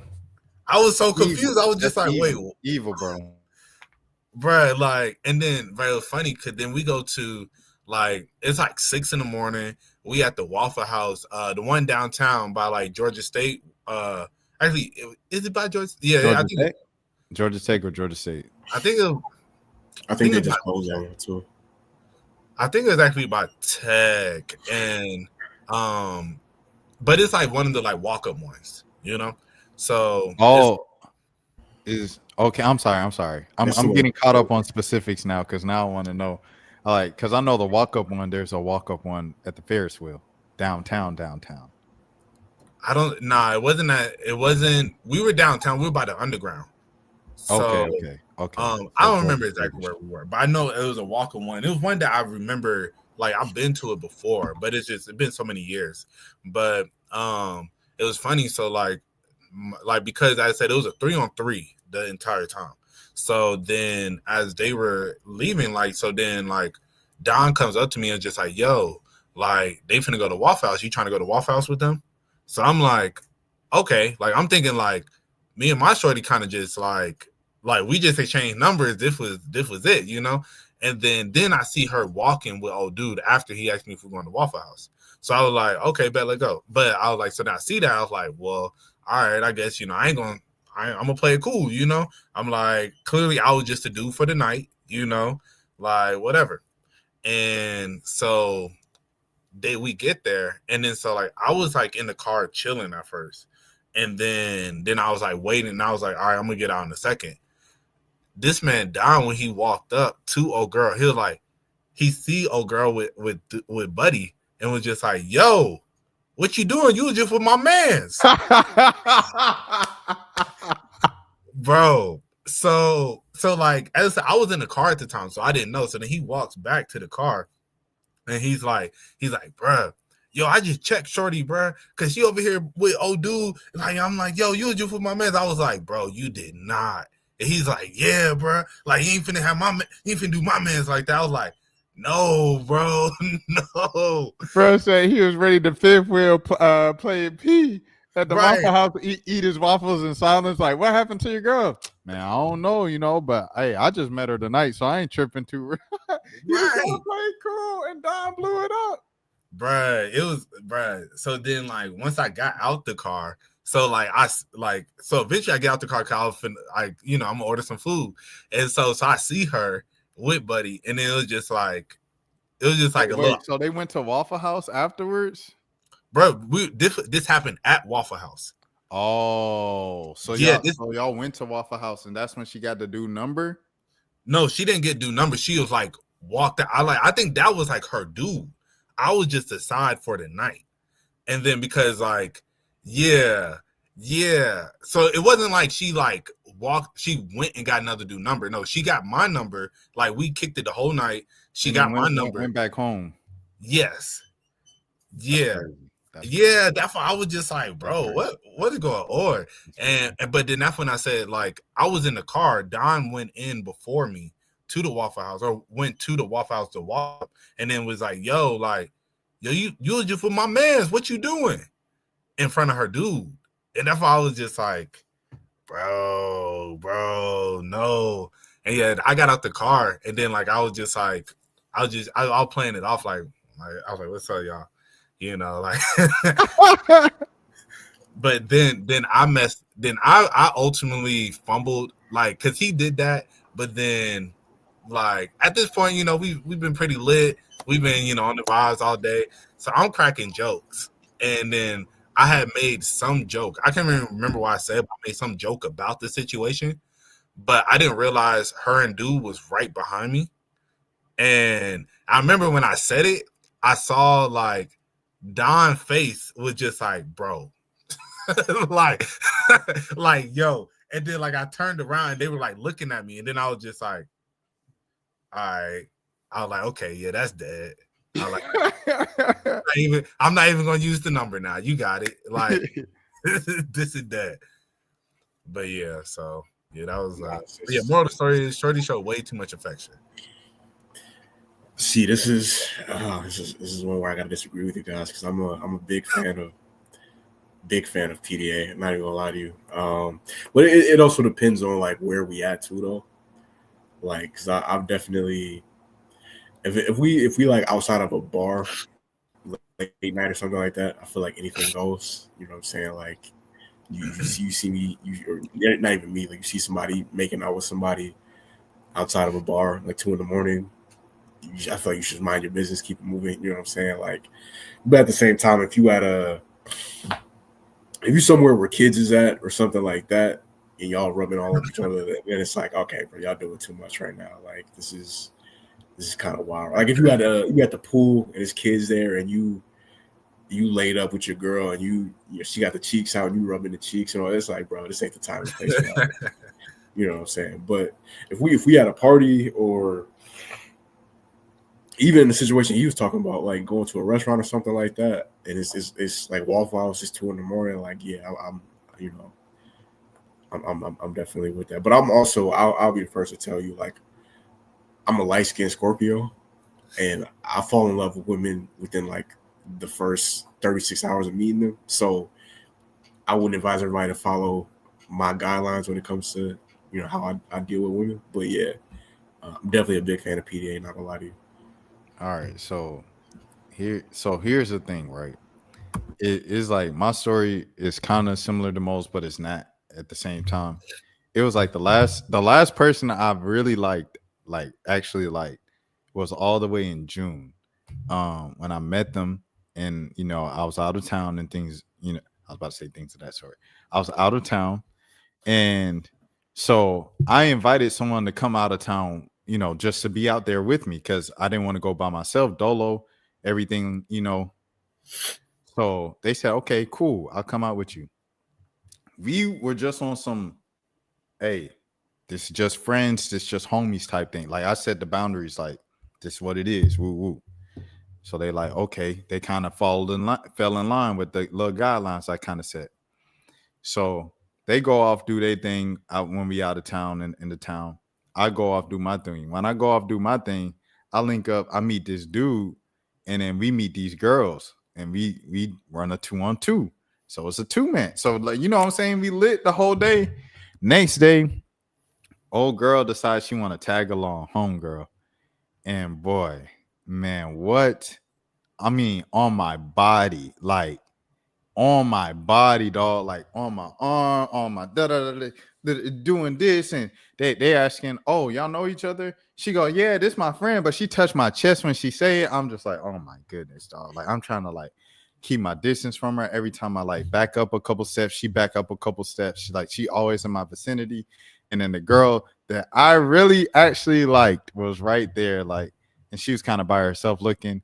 And then the other girl was talking to my homeboy, or the dude I just met. We all, just stranger friends out here, a stranger group. So, my dude, he come up to me and he like, yo, like, homegirl looking like, what happened? Like, where this girl come from? And I'm like, bruh, trust, it ain't nothing like that. This my homegirl. I don't know why but homegirl would not get off of me, bro. The whole time she was just blocking, just playing defense, setting screens, everything, bro. Like, so because of that, that's another reason why I hate PDA, because you're making a block hot.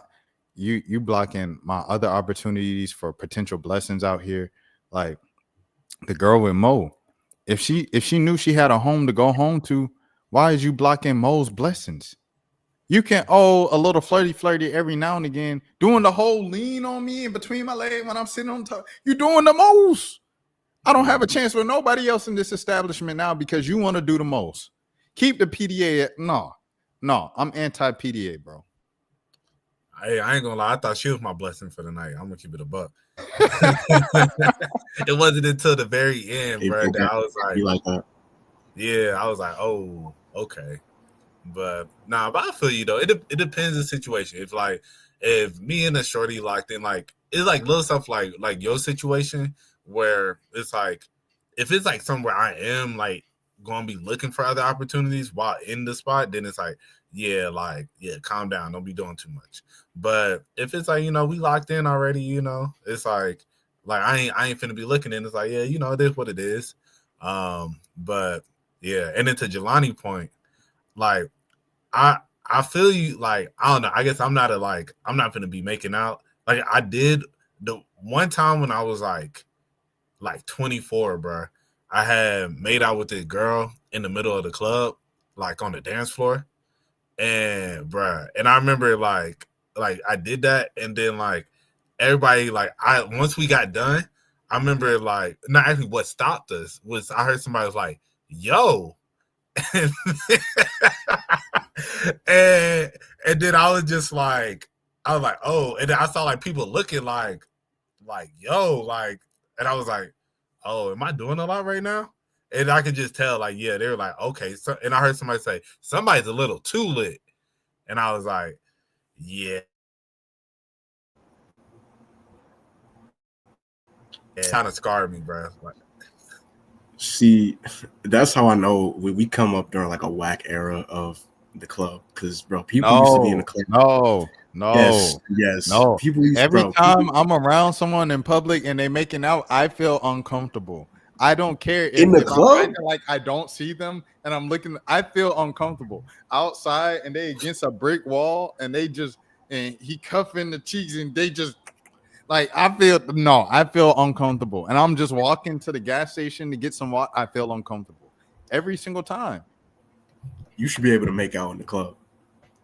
In the club, on Bourbon Street, it's certain spots, bro. Like we in the club. What's the point? Why are we here? We just here to pop You can bottles. dance. But that's what happens. We dancing, and we caught a vibe, and then it went from there. Like as long as if you hands and pants and stuff like that, like or body parts is out, then it's like okay, you're doing a lot right now. But like just kissing, I feel like you should be able to make out with somebody in the club and like not be judged for that. Feels like y'all ever seen like y'all parents kiss someone like you feel uncomfortable. That's how I feel watching strangers kiss in public. I feel like that. I feel like there's time and places. You know, and I do feel like looking back on it in the middle of the dance floor, like where everybody dancing and then it's just us making out. That is a lot, you know, low key. But I think if we was like to the side in the club doing that, I don't think it would have been as bad. But I think it's just like you in the middle of like I'm trying to hit my 2-step and then it's just you over here like going at it. It's like, all right, my boy, like yo, go over there. You feel me? Like so I agree. I agree with both sides. Cause as I said, like time and place. If you in the like, yeah, if you like ducked off, then hey, do your thing. Like, oh yeah, they over there lit, you know. But then if it's like in the middle, like they about to play finito, and you over here like I can't even really get into my bag, you know, like Making out to finito is crazy.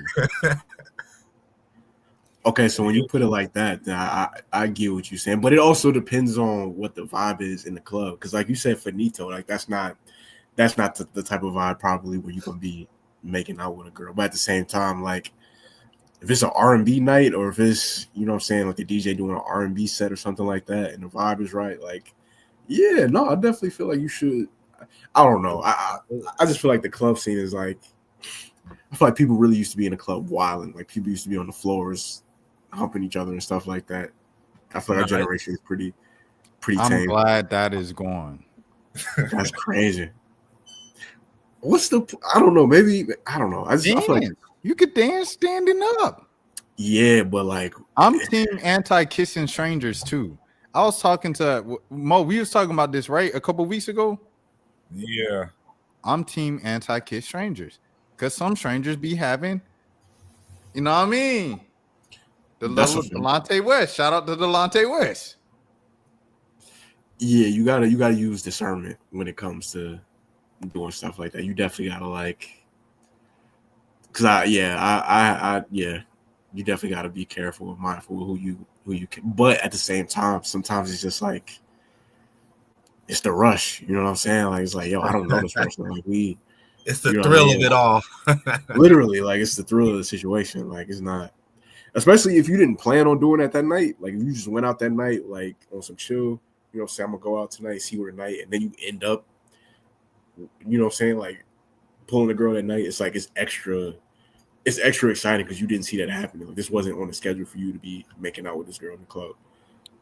No, I definitely don't think we should have made the move on like the 3 girls or whatever, or 2, whatever. Because there's really only 2 girls that we all were kind of interested in, and Mo and I were interested in the same girl. So I don't even know how that would have worked out. And then, you know, the other girl would have felt left out. So it was like, that just wasn't going to happen. That wasn't a successful play. I think, and then honestly, like sometimes you gotta read this situation. Like I think, excuse me, I think like sitting back and watching. Like I like to a lot of times, like I'll kind of sit back and see, like, all right, how are these women moving?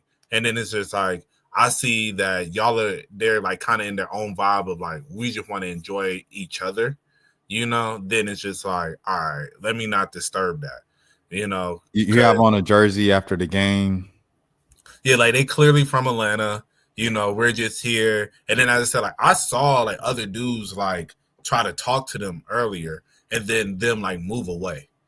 And then I was like, okay, like that's what kind of like made me be like, I ain't gonna really even try and go too crazy and like try and hop on that because I'm like, I feel like they on they like I just want to chill, I should have hollered at the girl with the glasses though. Even if I got curved, like I should have just. I think you had a chance with her. I think if any of them, that would have been the one because she seemed the most like willing to, like if I ain't want to call it open, you feel me, like, but I should have just bought her like a drink or something like that. But that would have been player. My dad, I remember when I was like 18, bro. My dad taught me to move. He was like, I ain't never use it, but he was like, yeah, you know what you do, bro? When you in the club, you buy a girl a drink, and then you hand your number with the drink, and then like you just like walk away. And then it's like, yo, if you want to use it, use it. If you don't, it is what it is. I ain't finna put no pressure on it. And then the girl gonna feel like, oh dang, And it's just like, and I was like when I was younger, I was like, don't know if I'm gonna do that. To be giving out free drinks. But now that I'm older, I see how that could be real player.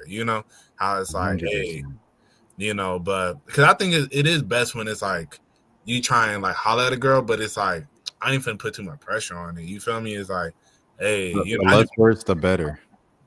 It's like you should have bought her a drink and just been like, man, I just wanted to give you this because you beautiful. Like, I just thought you were beautiful. I noticed you. Like, I just, wanted to give you this, and then just kind of walk away.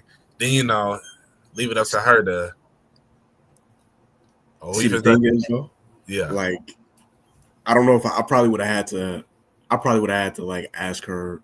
See, the thing is, like women not trying to take drinks from random men, like just me just handing it to her. So I probably would have had to. I don't know. I would have had to ask her like, "Do you want me to get you something from the bar?" So she know that I'm going to the bar. But I feel like if I just showed up with the drink, like, "Yo, I got this for you." I don't know if she would really know it. Yeah, exactly. Yeah, no, I don't know if she Molly and the champagne.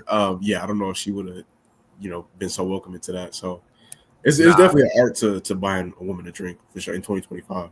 Nah, that's a fact. And it's always better to do shots. If you like, especially, and I get you with that because it is like just popping up in the middle of the dance floor, like, hey, I got this for you. Yeah. Like, nigga, what? Like, what you? I'm not drinking this from you. Right.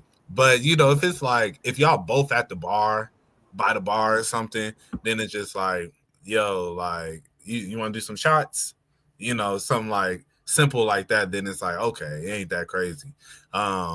Or it's just like, yo, like let me get you a drink where they can physically see the bartender make the drink and you give it to them, something of that nature. But yeah, not to be too local. Have you been to a dive bar in Buckhead? Yes. How did you like it? It was fun. I've been there like a handful of times. Like the girl who I was telling you about, like we actually went there that night. That was one of the spots we went to. But yeah, I had fun. Every time I've been, it's always been like great music. The shorty be in there. And it'd be good vibes. It'd be a cool little vibe in there. Yeah, I've accepted like those are type of spots where because I'll be seeing it on my TikTok feed, like the places that are technically bars, but they be having dance floors, like those are my type of spots. Like the lounges, the club. There's nothing wrong with having a section if you got the right people in there, but it's like I actually want to go somewhere where people are dancing and like I don't know. I don't want to have to spend a bunch of money on bottles in order to like, have a certain image or something when I go out. Nah, I feel you on that. Yeah, dive bar definitely not like that. So that actually would be like cool little spot to check out. Man, last time I went there, bro, I went with my homegirl, and she knew security, and then so security about to let her in for free, and then try to charge me, and then he was like, yeah, 20, and I was like, bro, I'm not gonna pay 20, And then she was like, "Are you trying to charge him?" No, he's getting in for free. And I was like, right. And yeah, then he was just like, "Ah, you good, bro?" Yeah, because it was like also security was trying to holler at her. Like it was a guy that she knew that like was trying to kind of talk to her and everything. So I was like, yeah, she was just like, yeah, like we're not going in there unless you give it to him, like let him in for free. And he was like, all right, you good? Come on. Girls have superpowers, bro. Bro, they do. They really do, bro. Like, Go ahead, Mom. I was just gonna say, if like they always talk about the girl who knows the bouncer and stuff like that, you know. But hey, the girl who knows the bouncer gets you in places. I had a girl get us in. I went to a Hawks game with this girl one time, and she knew one of the guys that was like security at I think it was Phillips at the time still. And yeah, ended up taking us to one of the suites. Just like, bro, no, that escalated heavy. Like I was just like, yeah, she got us into like section 104 or something. Nah, you said one of the suites. Nah, that's pool. If you don't know, right. Oh no, women are powerful. Jelani, I was telling Mo earlier. I was like, I have the scout of life. I think life is like the biggest scout experience that you can have, life experience. Because today, you know, after past experiences of dealing with women who are into anime and cosplay, all of those things, the way that I shot my shot, because she responded with the thank you again. It's the second time she responded with the thank you. Even though it's thank you, and the first one had a thank you with 2 exclamation points, and the second one was a thank you with 1 exclamation point, I'm like, you still responding. I have a chance. So I went in, I shot the shot, and I said, yo, I don't even know what part of the world you're in, on the planet you're in, region of the planet you're on. But let's get some ramen. I didn't word it like that. It was more, you know, comfortable or conversational, but I asked her out to ramen, and because, you know, I just know if she into anime, Asian stuff, cosplay, she probably into ramen. And that's a different day, and it's specific. The best scout is life. What So did she did you respond? Yeah. Yeah, what she say in return? To be determined. Okay. Hey, no, that's real. That's real. You got to think, right? Folks like with like 38K, bro. Oh, so it's, yeah, you yeah. So sometimes you just gotta throw them. I've definitely DM'd a girl that had like 100,000 followers, and I knew this shot was not going in the basket at all. But it was like, you know what? I'm gonna just throw this 4th and 25 Hail Mary right quick, just see what happens. You know what I'm saying? Be going in. They be going in sometimes. Depending on the situation, it can happen. But you just gotta understand that it's like when it comes to it's women that don't even have close to that many followers that get shot at every day. You know what I'm saying? Just because they beautiful women walking around. So it's like a beautiful woman that has a bunch of followers on social media too. Like you got to think about how often she's getting hit on in real life and on social media. Like she probably got to do is DM her at least once or twice a day. So it might be hard to stand. You might not even have a bad approach. It's just like from her perspective, it's like, nah, like it's too much. Like, you know, but I think about that a lot. Like how often or like how annoying that might be if you were like a beautiful woman, you know what I'm saying? Like just how often you get hit on, you know what I'm saying? But like then again, it's probably a gift and a curse for them because it gives them certain opportunities, like we was just talking about, like we getting in the club and stuff like that. But then you got to deal with, you know, a lot of the other stuff that comes with being an attractive woman. I think it's difficult for people to take you seriously when you're an attractive woman. Oh, I know a woman.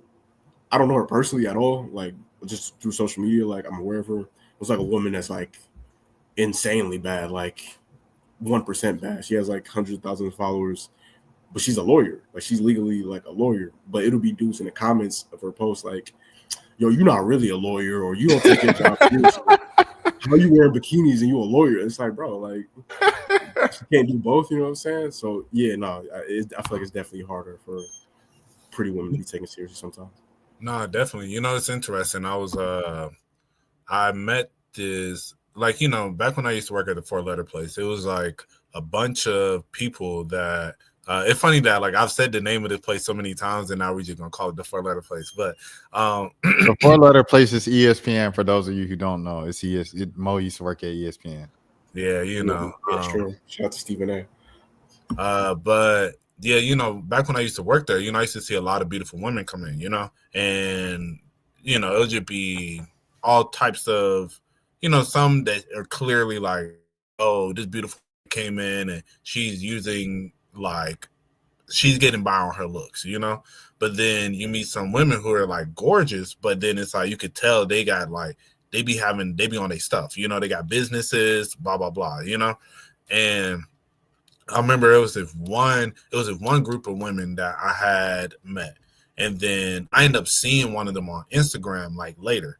So then I was like, oh, when I saw her, I remember I was like, bruh, she's so fine. And I saw her friends.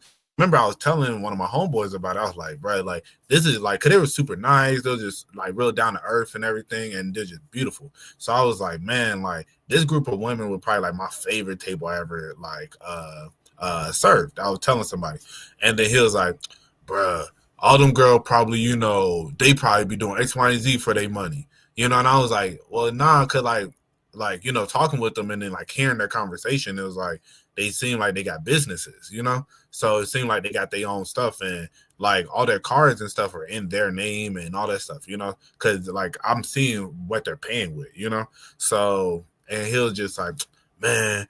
Bro, it's just some dude depositing the money into their accounts. I'm telling you, bro, girls like that, like they ain't really doing nothing. And it was just like, and I was just like, bro, so like it's like, I feel you because I don't know exactly the ins and outs of what all these women do, you know.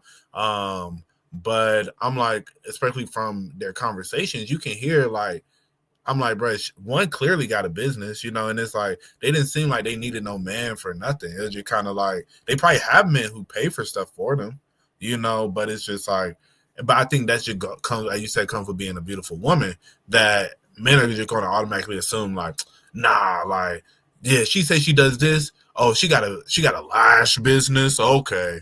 Oh, she got a bikini, you know, blah, blah. It's like, but sometimes the businesses do be popping, you know. Like sometimes the girl really be doing nails. Sometimes they really be lawyers or whatever, you know. You know what baddies be for real? What? Real estate agents. Facts. Especially in Atlanta. See, that's a whole nother discussion right there. That's a whole nother podcast, man. Because it's a lot of. I'll be very interested. I was about to say, are you referring the scenes from like no, movies, I'm not referring to those scenes. Okay, I was about to say the fictional movies because those are fictional movies. No. I'm very curious as to what the hiring practices are of some of these real estate firms. You know what I'm saying? Like, it's one thing if you got like one. I want to know: are y'all hiring people based off their ability to sell houses or like how attractive they are? Because it reminds me of the election, right? So one time at the Black Journalist Convention, it was I met these girls from NPR, and shouts out to NPR, everybody like that. And I was like, how do you feel to know your entire job is to analyze like the ins and outs of elections and these politicians and their policies from top to bottom, and then to realize that majority of Americans are just going to vote for somebody because they seem like a cool person to get a beer with? And they were like, well, you know, but they didn't really have an answer for it because they knew that was true. Like you know that most people aren't going to vote for Hillary because Hillary is a woman, or most people aren't going to vote for Kamala because Kamala's a woman. And as simple as it is, or someone's not going to vote for this person, or someone's going to vote for this person because they're black, or, you know, et cetera, or Asian or Hispanic, you know, goes down the line. There's simple things like that it comes down to that most that kind of tips the scale. And I think it's the same thing over at real estate. It's like you go to school, you build up all the skills, you got the people skills, you can sell a gazillion houses, but like at the end of the day, who, you know, someone more likely to buy from a pretty face. Because, like, you know, we just be making. Okay, I won't say me. I won't say we. I'll say myself. I'll take accountability. I'll make some stupid decisions financially for a pretty woman to impress her, to try to prove to the fact that I got some money. And just be stupid. It just be just doing stupid stuff. I will buy a house from an attractive woman. I done signed the lease to an apartment and a couple states ago because the lady in the front office was cute. And I want in the leasing office was cute. And I ain't trying to, you know, keep going to apartments. We done went to about 3-4 that day. You know, I already started work at my new job in this new state. I was just like, man, go ahead, man. The girl cute. Let me go ahead and sign the lease, bro. So I could see her at least once a month when I give her my money order for the rent. And I mean, we still cool, but I mean, that girl just ended up getting married. And I don't know, it was like the Hooters thing and the strip club thing of these people, they'll flirt with you and make you feel like you got a chance, but you know, you really don't know them. It's a whole separate life. I think, excuse me. I think, you know, realistically, you know, in any type of sales, more attractive people do better because, like, you will most likely engage with them a little bit more because of their looks, you know? And I said, like, and I think that's why, like, coming from, like, the service industry, most of the people I worked with were women, you know, because people understand, like, people are going to gravitate more towards women, and most of them were, like, attractive women, you know, because it's like I remember at one place I worked at, like, I had another manager that when I left that place, like, yeah, you know, I like that place. You know, one thing I liked about it is, like, everybody there was attractive. Like, he straight up said, he was just like, yeah, if like every person that worked there, like, I genuinely felt like they were all attractive, you know, and that adds to the experience sometimes, you know. So sort of like in real estate, you know, if somebody go get their real estate license and then it's just like you're a pretty face and then, you know, you're able to close deals a little bit better because of your smile. You know, you start smiling at somebody and it's not even like the person may be thinking like, I'm going to see you again, because you're not really going to see your real estate agent after you close the deal. But it's just like you're going to be more enamored by what they got to say, like, as opposed to, like, I remember, like, where I work now, you know, I'm in sales currently. And there's this one dude that came, this manager from another site that came. And, bro, his teeth, bro, crazy. Like, I ain't never seen nothing like it. But, you know, crazy, like, he was, like, a really good salesman. So he had a good, like, talk game, you know? So, like, it worked out for him. But I remember thinking, and I was telling my coworker this, I was like, I ain't gonna hold you, bro. I'll never stop for no dude that look like this. Like, I'm gonna just keep it a buck. Buddy teeth was like OD, bro. He was missing so many teeth. So many of them was rotten. Like, it was just wild. And I'm like, bro, like, that's not who I'm trying to talk to. Like, cause then it's also goes into the trust of, like, if you can maintain your health, then I can trust you to like give me good information to, like, know what you talking about. It's like, you can't even brush your teeth every day, bro. Like, I don't want nothing from you, you know? Like, that's just how I personally feel. And there's a lot of people who probably feel like I feel, you know? So I get where it's just like, you know, you hiring people off of looks offered there, but it's just like, if you have your license, it's like, what qualifies somebody to be a better real estate agent than the other, you know? It's like being able to talk to people and being able to attract people in, you know? So. Yeah, I mean, at the end of the day, it is about getting the job done. So I'm definitely not knocking no woman who you know does real estate or whatever. It just be fascinating watching. I feel like that's I'm not gonna say new, but I feel like that's like, it's like certain jobs that you associate with Instagram models. Like, we're talking about like Lash Tech. I remember it was an era like early Instagram, like the Instagram baddies was like doing taxes for a while. There was the flat tummy tea era of Instagram, where like they were selling that. I feel like that's in the last few years, that's been the way for the Instagram models, is transitioning to becoming a real estate agent. It's just fascinating to see, like, you know, even a job like that can be affected by sexuality. You know, Everything is. that's It's a fact. I'm gonna keep it a being. I'm gonna expose myself right here. We got one person watching, so there's a chance that this might be the one person. But most of the content, like Christian, like content creators that I like follow or whatever, like I initially clicked on their stuff because like I thought they looked good, and I was like, oh, and they believe in God, and then that was the hook. And then what kept me there was like the content of their message. It was good stuff. It was engaging. The videos were good. But the initial thing that made me click on the video, the thumbnail, was I thought they looked good. Nah, I feel you on that. Cause there's definitely a few girls on Instagram that like I'll see and I'll click on it and then just or like they'll like pop up on my timeline and then I'll be like, and they talking about God. I'm like, oh, okay, and you bad, and you talking about God, okay, like let me go. And then, you know, it's always funny, like the godly baddies always just seem like they got just like a little bit of like glow about them, you know. Bruh, man, let me tell you something, man. It ain't nothing like a P31. I'm glad we landed on this side of the podcast and things like that. Because I said things like that. So I'm probably at like 6 for the episode.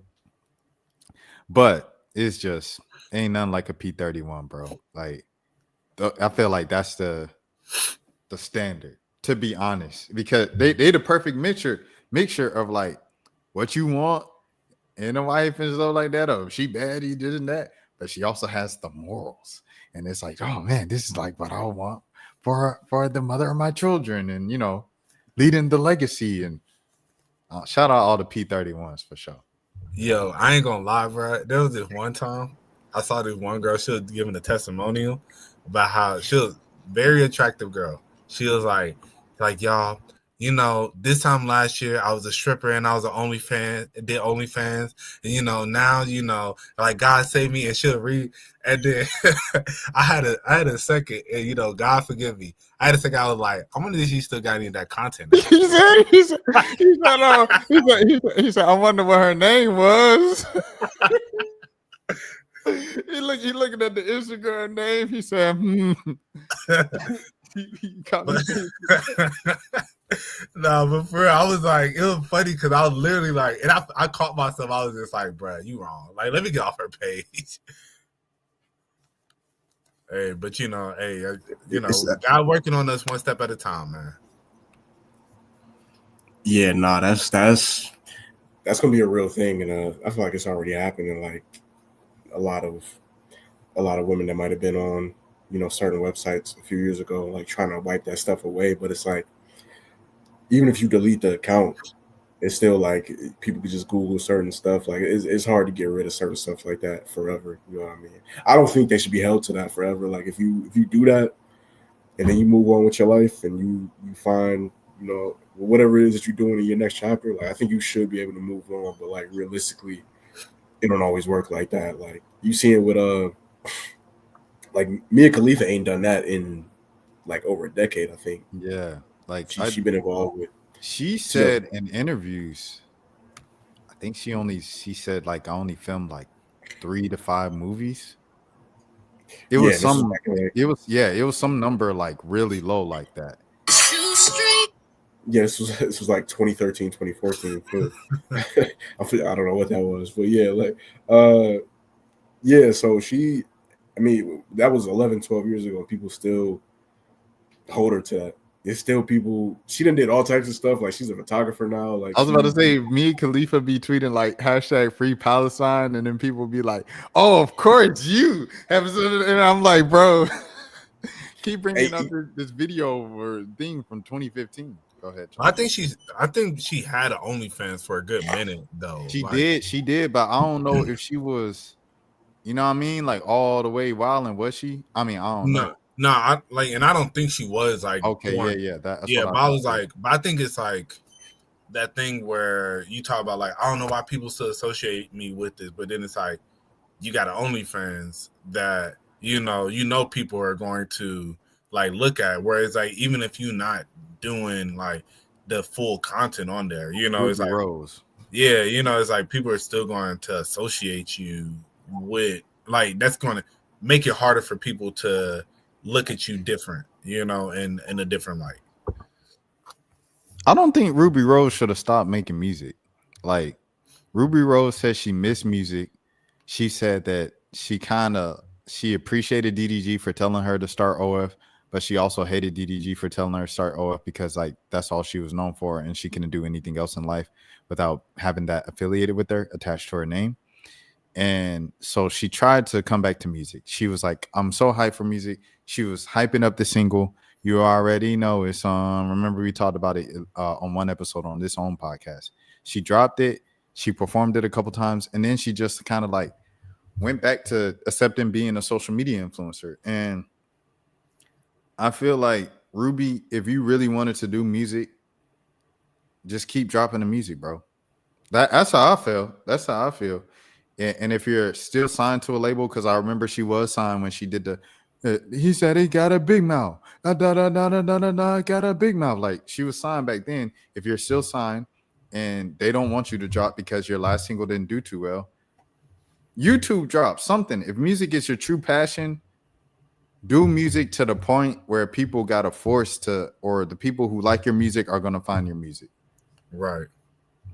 Nah, I agree with that. Yeah, I mean, I think she still, can always drop it, get back out there. But yeah, I don't know why she stopped it. Well, I'll never forget Cardi B years ago they asked her like, who do you think is going to be like the next like girl to really like pop? And she was just like, I think Ruby Rose, and that always like stuck out to me. 'Cause I was like, Ruby Rose, and yeah, but I just don't think her music. I think she had like the sex appeal for her, but I don't think her music never really hit like that. Ruby Rose is a double XL freshman, bro. Yeah. Yo, real quick, me and Khalifa, newest she still has OnlyFans, new exclusive content every single day. So yeah, she's still on that. Like she ain't completely off of it. So that's why it makes it harder for people to be like to separate her from it. Well, it depends too on what she posting on there too, though, because it'd be some women scamming on them OnlyFans. But like, I mean, I was about to say what Jelani said. You are Jelani. What Mo was saying, it's a stigma to it, bro. Like, even if you're doing nothing but bikini pictures and Instagram photos or racy bikini, like the same stuff that you can post on Instagram, regardless if you're doing that, there's still a stigma, like what comes with it if you have a OF, if you have a link in bio. Yeah. I mean, I ain't mad at her, capitalize on and then still do your other stuff, but it's just like you just can't get mad. Yeah, don't expect people to see you in this completely different light when it's just like, yeah, nah, like, yeah, like it's like it's unfortunate that a lot of you girls are kind of seen the certain way. But like my thing is, like, I saw the clip of India Love talking about how she stopped doing OF because of her like they started sending the pictures to like her little brother and her nephews and stuff. And then like I'm looking in the comments and they're like, well, like you mad that they sending it, but you're sending them like random photos to strangers. Like, like, come on, be realistic. You're delusional. And it's like, I don't see nothing wrong with OF. It's like, if you want to capitalize and then like, but I don't think that's completely different. If people want to subscribe to me and see the content I make, like that doesn't mean that it's okay for them to send it to my little brother and like, or send it to like her nephews. Like I don't know. I feel like people be really trying to look down on these girls who do OF, and I'm like, yo, they self-made, they making money, bro. And it's like y'all want to sit here and look down on it, and it's like a lot of y'all girls sitting here struggling to pay your bills. You might need to make OnlyFans, like. Like just to keep it a buck, it's like, bro, like don't be mad at somebody who found a way to make money. Like I'm gonna say something controversial for the Black community. Hey, Slick Dan like OF, but but I think like when the Black community was so mad at Kylie for being a self-made billionaire, and I know for me, I was like, well, I mean, like, yeah, she comes from money, but it's at the same time like the rest of the family ain't a billionaire. And I'm like, y'all be so mad at people for making their money and being like, or like mad at Kim K or like the Kardashians in general. Like I respect them, like, because I'm like, bro, they continuously find ways to capitalize and monetize things. And it's like, it's not only just like they have other things where like you got Kim with Skims, you got Kylie with the Kylie, you know, cosmetics or whatever that like a lot of people like, you know, it's not like they're putting out like crappy stuff and people just buying it. It's like, it's good quality stuff. So I'm like, I don't see nothing wrong with that, but people always get mad like, you know, these just see them as only girls who, you know, I don't know, they always look down on them. And I'll be like, bro, like they getting money. They found a way to get money. You want to get money, and you mad at them for getting money, you know? So that's how I personally feel. Yeah. First, I say I halfway agree with that. I agree with the latter part and the overall message because like we started this whole thing. Like I communicate with people in the SW industry and things of that sort. I just said it again 7 times. So like, you know, I get it. And everything you said is true. And there would be no money in it if there weren't any customers. If there were no consumers, there would be no money. So it's like, it's a two-way street here. Someone has to buy it. Someone has to pay for it. On the other end, I would say this with Kylie in particular. I understand why black people would be mad because Kylie, excuse me, she initially went viral and went into business with the lip thing. And that was kind of just, you know, she made money and went viral and built a whole business model off of kind of black features. Like, get these black features doing this. And if a black girl did the same thing, you know, or sold things that catered to black people and black women with features, and we highlighted and modeled black women with these type of features already, they wouldn't make nearly as much money as a white woman doing it. So I understand like people's just general frustration with stuff like that. Go ahead, Mo. But I think it's just like, if you see there's a market, somebody's going to do it. So it's just like, but a black woman would never become a billionaire off of that. Like, I mean, no, I feel you on that, but I'm saying like, and that sucks. That does suck.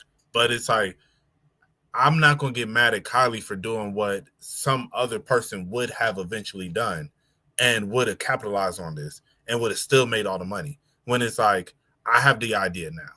Like, and it's like, and I get it. It's like, it is unfortunate that a black woman would not be able to monetize it because it's like, as well as she has, because of her name and her brand that's already established, you know?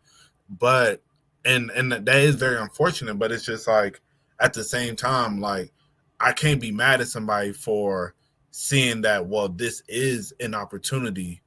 This is a market that has a need, you know? And it's just like, if I don't feel the need, somebody will.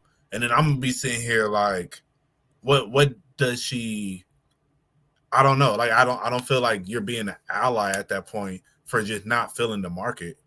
Like, I like genuinely it'd be, and I guess you could have maybe brought on, and I don't know who her whole team is. I don't know how many black people are on her team, if she has any black people on her team, you know. And so like, that is a discussion that can be had. But I just think realistically, it's just like, if you see there is like a market that has a need, and it's like, you know, somebody eventually going to fill it. It's just like, why would you not? That's why I say it's like, like, not everything is about money, but realistically, I'm like, a lot of this stuff do be about money at the end of the day. And it's like, I don't see, and okay, last thing I'll say, now I'll let you talk. But I feel like it'd be different if she stole the entire idea from a black, like, creator. And then it was just like, then they took it to the moon, and then it was just like, oh, so look, like, this is X, Y, and Z. But I think it would have been a fresh idea. And as I said, she expanded it to where Kylie Cosmetics is just like, I would say that was like the most popular thing, but like, overall, she does like all cosmetics. And like, I've heard from a lot of women that it's very good quality stuff, you know? So that's why I feel like, I don't know. Like, I'm not gonna be mad at her for capitalizing on a business idea, just like any other person would. It's like, oh, okay. Actually, one last thing I'll say, because then it's like also there's a lot of industries that realistically a black person not gonna make as much money as a white person, especially who already has the branding. Like if we talk about real estate, they're like, if she was to get into maybe real estate, but like maybe tech or something of that nature, it's just like if a black woman was to get into it, it would be harder for her to get to those $1 billion levels. She won't have the same access. But then it's like, I think at that same time, it's like, if you get into it and you make the money off of it, it's just like, you can't be mad that they made the money. And then like, because black people wouldn't have made as much money in it, because that's just a realization of almost like every industry, I'll say this. I say, who do we know that was around Kylie coming up? I know off top, Carl Anthony Towns' girlfriend, Jordan Woods, and Sheck West ex. What's her name? Sky? Justine Sky? Justine Sky. Thank y'all. Both of them were like two of her besties at the time. What if, okay, because people were saying it as soon as she started doing that. Crazy. Pause. Yeah, that was wild. No. I was trying to show what Kylie was doing. Kylie was doing the thing with the lips, with the little, you know what I mean? Yeah, I know what you mean. That was giving her the lip thing. So when she was doing it, people were having a discussion of she's, black features, this and that. If I'm Kylie and I know I'm turning that viral moment into a business, which started off, launched the $1 billion empire, I'm gonna bring my black homegirls next to me and have them on the front, because it's like Justin Timberlake, all these white artists that profit and make a career off in black music, they constantly say thank you to all the black people who made the way for me. Paige Beggars, what Paige Beggars do? Thank you to all the black women who laid the foundations for women's basketball to be at the spaces at Caitlin Clark. The same thing. Tina Thompson, obviously when Caitlin Clark did it, people thought it was a little kind of late, and they were like, oh, she only did it once, she wasn't genuine. And that's a whole nother discussion. Some people will never be satisfied with what Caitlin Clark does. Whole nother discussion. However, it'll be nice, it'll be dope for some of that, because like we said, at the end of the day, Raven Tracy is never going to make the type of money that Kim Kardashian made with Skims. Which is the two Rev Run daughters, Pastries is never going to make the same amount of money that the same, the white counterpart will make. It just is what it is. So it's like, if I'm a white homegirl and I know that I'm going to benefit more financially from this business venture than my black counterparts, who I'm cool with, who I love, my family members, I'm going to bring them beside me and shine that light and shout them out and make sure they have some piece of the business. But that's like, if that's not a business that they were trying to get into, that's like, if that's not a business that Justine Sky and Jordan Woods was looking to get into, then it's just like, it'd be different if like they started a cosmetic line, and then like Kylie started one, and then it was just like Kylie's blew up. That'll be different. Then I'll be like, I completely agree. But it's like, if they were both individually on their own stuff and doing what they respectively wanted to do, it's like, if they like, I'm sure if they really wanted to get into that, then it's like, you could have probably partnered with her to some extent. But it's just like, sometimes not everybody wants to do the same stuff. And I think it would be cool to like if they had that ambition and Kylie brought them on, then yeah. But it's like, that's not their ambition. Like Justine Sky, especially at that time, was more of an artist. Didn't she sing and like model? Yeah. So it's like, that was her. Like, I'm not trying to run a cosmetic empire, And Jordan, I mean, she got like a boot line now. I don't know what she was doing at the time. Like, genuinely, I just don't know. You said Jordan. I was like, bro, don't nobody know what she do. She just, like I said, she got like a friend, and now she Carl Anthony Towns' girlfriend. Yeah, So, but if that wasn't the type of time that she was on, that she was really trying to be on, you know, then it's just like, that's what I'm saying. You can't be mad at her. It's like, it's a lot of things that like it would be cool and like you can want from people, but at the same time, it's like the people around them that you're saying that they should have included got to want that for themselves as well. I agree with what you're saying. However, we have to look at it like this: the inspiration behind the art. So say I speak with Mo once a week on the pod. Every week, Mo comes on with a different jersey or different team emblem on his stuff. Like, remember he wore the Julio jersey, he would wear the Carmelo jersey, he would wear a bunch of jerseys. I see that. I start up a jersey shop. I'm inspired by Mo, watching Mo wear different jerseys every week. I start up a jersey shop, it go crazy. That's kind of crazy of me, even though Mo didn't ask to be in the business at the beginning, to not be like, Mo, yo, you inspired me to open up a jersey shop. That's what I'm saying with Kylie. Even if the girls didn't want to be in it, you were inspired by the look of Black women. I mean, she was inspired by like how people were doing their makeup. Like, and I don't know, like realistically, there's a lot of white girls who were doing their makeup like that at the time as well. So yeah, they were overall inspired by Black women. But think how crazy that would sound if, hey y'all, this is my friend Justine Skye, and I loved her lips. So this is why my lips look like this. Bro, they would have killed her. Like they already killed her. But that's what I'm saying, like you're doing this to get your lips to look like Black women's lips. But it's just like you saying, like, yeah, I saw Justine and Jordan's lips, and I was just like, I gotta do mine. I gotta make my lips look like that. Like she would sound crazy, bro. Like, so that's why I say you can't give them the shout out that in this instance. And as I said, overall, it's like Kylie was known for doing it, like because she was the most popular person. But that's a very common thing that women have been doing, like white women. Like they've been trying to make their lips look fuller. Like that was just like a fashion thing, I guess you could say, you know? Like, and so she capitalized on it where it's like, I make the best stuff to make your lips look fuller, you know? And so, but I get what you're saying in any other industry, yes. But I'm like, yeah, like it's clear she was inspired by Black women, but it's like, you can't bring your Black friends and be like, hey y'all, so you see these lips? This was the inspo. You just saying you can't say the quiet part out loud. Exactly. Yeah, you can't. Like, I mean, like, bro, like it's still a business at the end of the day, bro. You're getting like, if you don't say it, then it's just like, I was just inspired by the trends that were going on. You can just say that. You bring a whole Black woman on, they like, then Black women not even gonna want to get your stuff. And as I said, Black women like her cosmetics.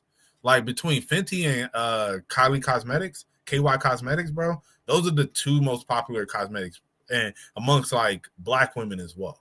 Like, and so it's not like she's only getting bought by like white women. Like Black women like her stuff as well.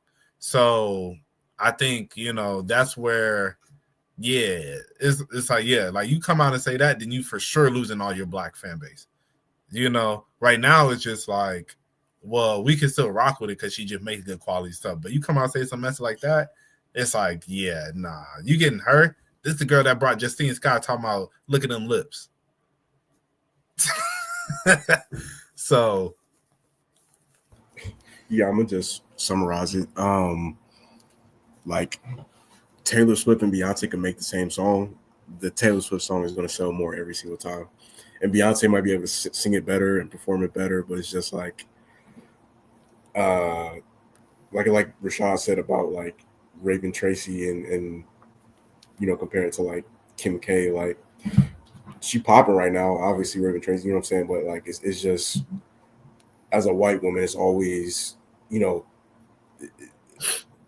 it's always gonna be easier to market a white, just because of the way society is, like, you know, because, well, also a big part of it is there's more white people, way more white people in America than there are Black people. So it's like you have a wider audience to be able to reach out to than what a Black person might be able to. But I do remember her when she first started doing the stuff like back in the day, selling the product. I definitely remember there being some people who was kind of like had an issue with it just because, like you said, like she got a surgery to make her lips look like a black person.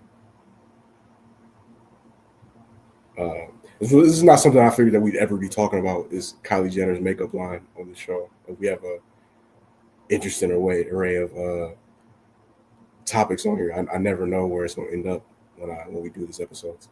It's enjoyable, man. You know what I'm saying? It gets the people going.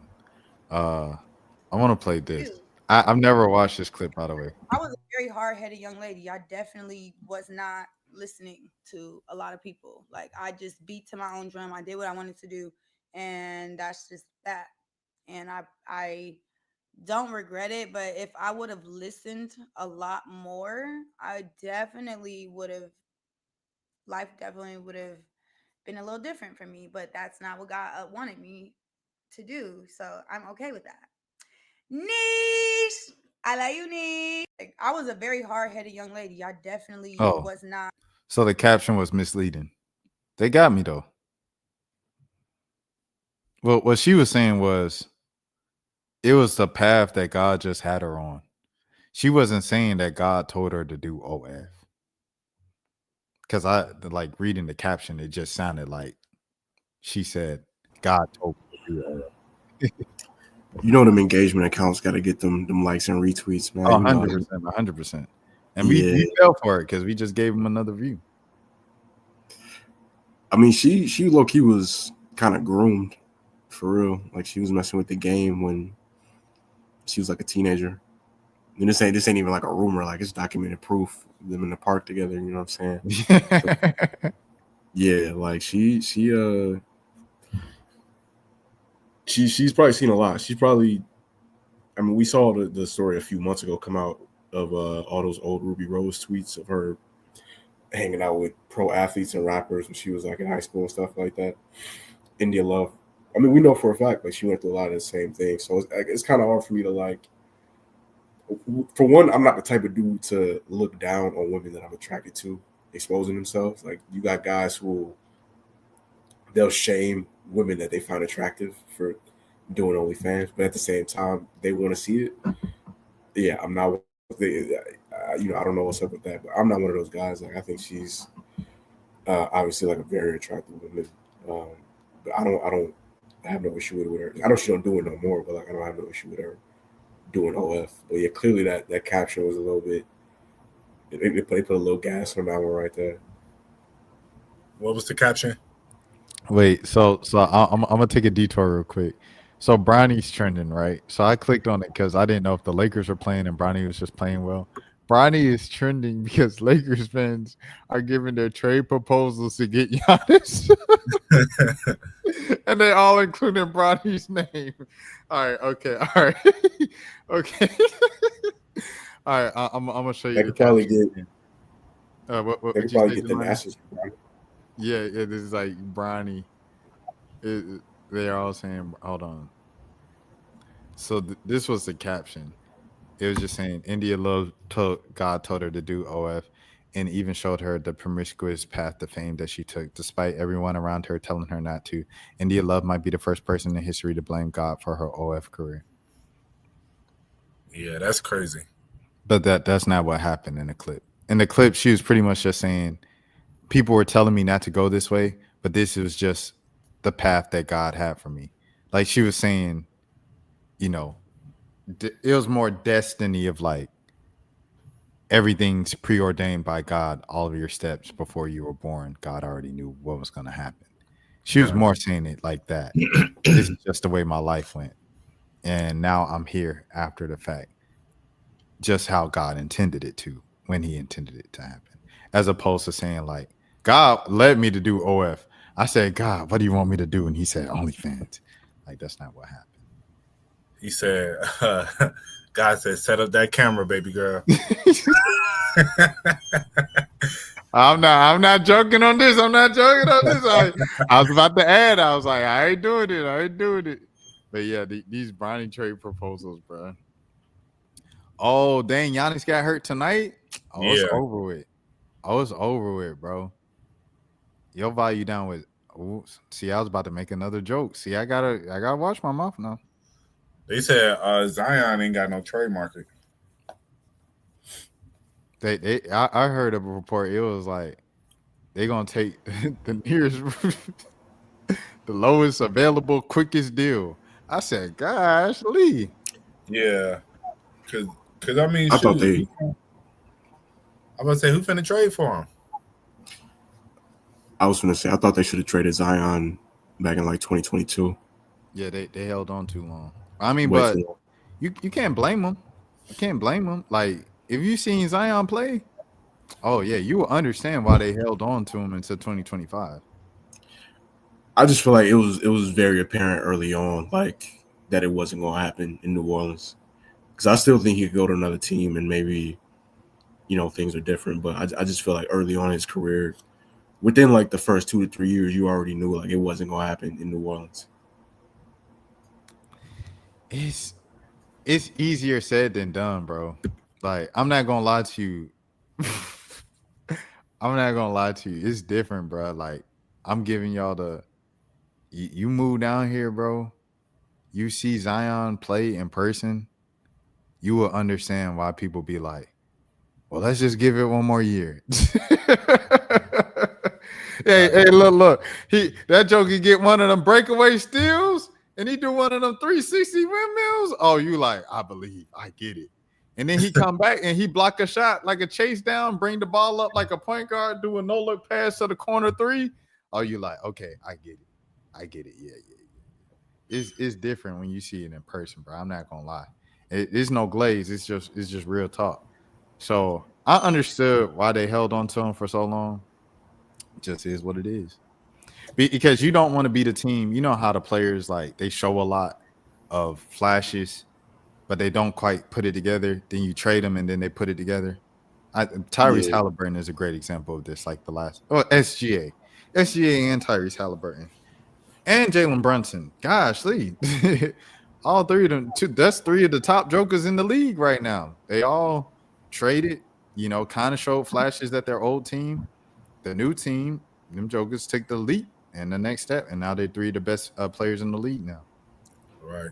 Yeah, I hope he could, whatever has to happen in order for him to like, I don't know if it's health or whatever it is in order for him to fully live up to his potential. I hope it could happen though, because when he was, it's been a long time now, but back when he was in college, he was like top of Sports Center every night. Like it was. That's probably the most. I don't think college basketball has gotten that much attention since that year. As far as like a singular player, I can't think of. Not in the men's. Not on the men's. Not in the men's. The women's get, but it's different with the women because you actually get to know them because they got to stay there 4 years. Yeah, exactly. Like with the because Caitlin and Angel Reese and even you could argue Paige definitely had that type of motion, that Zion type of motion. I don't know if they had the Zion level, but they definitely was popping for sure. Well, Caitlin Clark did, but I can't say Zion was different, bro. Caitlin Clark, I agree with you on that. But Zion was like, you could argue at that moment in time, Zion was like top 5 biggest stars just in sports, just for that one Duke season. No, I agree. Yeah, no, he was a big deal. But it's crazy how fast time goes because I feel like he was just drafted yesterday, but this is his 6th or 7th year in the league, I want to say. Yeah, and the craziest part is like Zion played 72 games one season, and the Pelicans won 48 games, and they were in the play-in, and he got hurt in the play-in, and then he didn't play in the playoffs, and they got swept in the playoffs. And he's got real bad like that again. Say that again, Jelani. I didn't mean to cut you off. I was just going to say he's had real bad injury luck in his career. Yeah, but I don't think anybody would know that he played 72 games one season. And then the Pelicans won 48 games that year. Like, I don't think anybody would, because it's just been so much more. He's not playing at all, so the Pelicans are losing most of their games. So it's like that's kind of overtaken that one season that was an exception. No, yeah, I don't think he's played in a playoff game so far. No, he hasn't. He hasn't played a playoff game because the one time they made the playoffs, he got hurt in the play-in.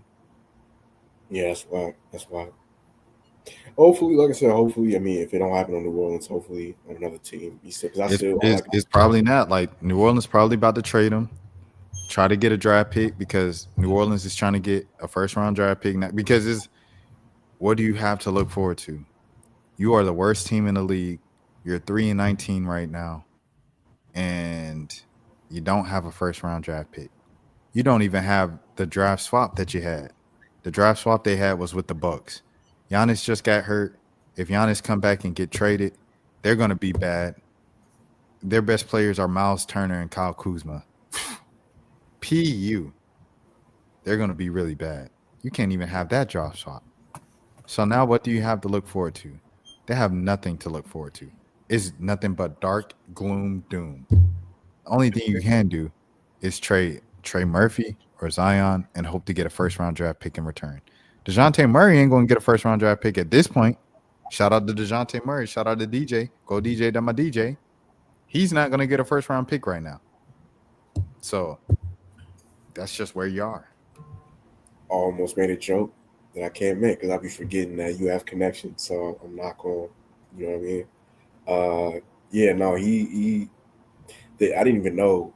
I've been kind of when it comes to the NBA. I'm gonna be honest. Like the first few months of the season, I keep up with it to an extent, but like I don't get fully invested in the NBA until after the Super Bowl. That's when I'm like really, really like watching every day, keeping up. The first few months of the season, I kind of just like watch from afar. I keep up with like the major storylines and stuff like that. So I didn't even know that they was the worst team in the league right now. And I need to say right there, I need to plug this in. WNBA CBA negotiations, trying to have a longer season so the people so the players have more time to recover. They're talking about the latest proposal was we're gonna start training camp in mid-March. Stop trying to call me stupid, Kathy. Who you think you playing with? Let me tell you something. Obviously, if we want a longer season, this is what we want. The season still start when it starts, and a longer season into the winter. You know why? Because most basketball fans are like Jelani. They ain't really paying attention for real to the NBA into Christmas. At least. Let the season go on into Christmas. Start the season where it start. Have the draft right after March Madness. Start the season at the end of May, Memorial Day weekend. Go all the way to Christmas weekend. It's simple to me. You talking about WNBA? Yeah. And okay. It came off of that from Jelani saying he doesn't pay attention to the NBA until after football. Right. And so I said most NBA fans don't pay attention to the NBA until after Christmas. So what's the current time frame for the WNBA season? The current time frame that they do is so it's March Madness, and then the draft happens right after March Madness. So say like a week after the championship game, or like sometimes it happens the same week as the championship game. So championship game will be Sunday, and they'll have the draft on like Tuesday or Wednesday. And then training camp will start the following week. And then they do training camp for like the rest of April. And then May, they kind of get to it. So they go from May until October, NBA preseason. And the finals will be at the end of September. It might bleed over to October. That's it. But don't they have like a? Because I know in the NBA, obviously they have the All-Star break, but like, don't they have like an extended break during the season? Am I tripping? They do for the Olympics. That's it though. Every 4 years. Oh, okay, that makes sense. Since the season's in the summer. All right. Because I remember that would have been last year. Yeah, I remember them having like a extended break. I didn't know if that was something that was like normal or whatever, but that makes sense though. Yeah, I think like I don't know if it'll. Caitlin is a star. You know what I'm saying? Like I still hope that the WNBA becomes even bigger than what it is. I definitely feel like they made a lot of growth with the popularity of the product this decade. You know. And it's only been around for like 30 years. Like the NBA, let me look at what year the NBA started. Like, when did the NBA start? So I'm trying to compare like where the NBA was at when it was 30 years and today. It started in 1946. So like 30 years That was the 70s, bro. They wasn't even like finals games wasn't getting aired live in the 70s. You had Facts. players sniffing cocaine and like so yeah, like if you look at where the NBA was, they didn't really fully take off on a national level to the 80s. So the WNBA, I think they're on a good trajectory for the sport. Yeah, hold on. I'm looking it up right now. I have the tab pulled up, but let me pull up right here. This was really just 97, I want to say. Magic and Larry Bird starred in a Converse commercial in 1986. Yeah, that's around the time when, because I want to say his first couple finals, they was tape delayed. Like the first couple finals that each of them won. So it wasn't until the mid to late 80s where they started airing the finals live. So the NBA wasn't nothing for 40 years. It wasn't 40 years until the NBA really got to like, because Larry and Magic took it there. And then Jordan obviously right after. And then Jordan took it to another level too. Yeah. So maybe Caitlin Clark ends up being like I'm not going to say Jordan, but that's kind of crazy. But Caitlin Clark is Larry Bird. That's Caitlin Clark and Angel Reese is Larry and Magic. That's kind of crazy, but I get what you're saying though. As far as they not playing style wise, just like impact. But people be disrespecting Angel Reese, bro. I'm not gonna lie. How Angel Reese leading the league in rebounding, and people act like she just so trash. Like them low lights, bro. I'm not gonna lie. It's the low lights. It's the low lights that really get folks on Angel Reese. And I will say, a lot of those. She do get her own misses. So but, okay, that's what I'm saying. We gotta look at the facts though. Because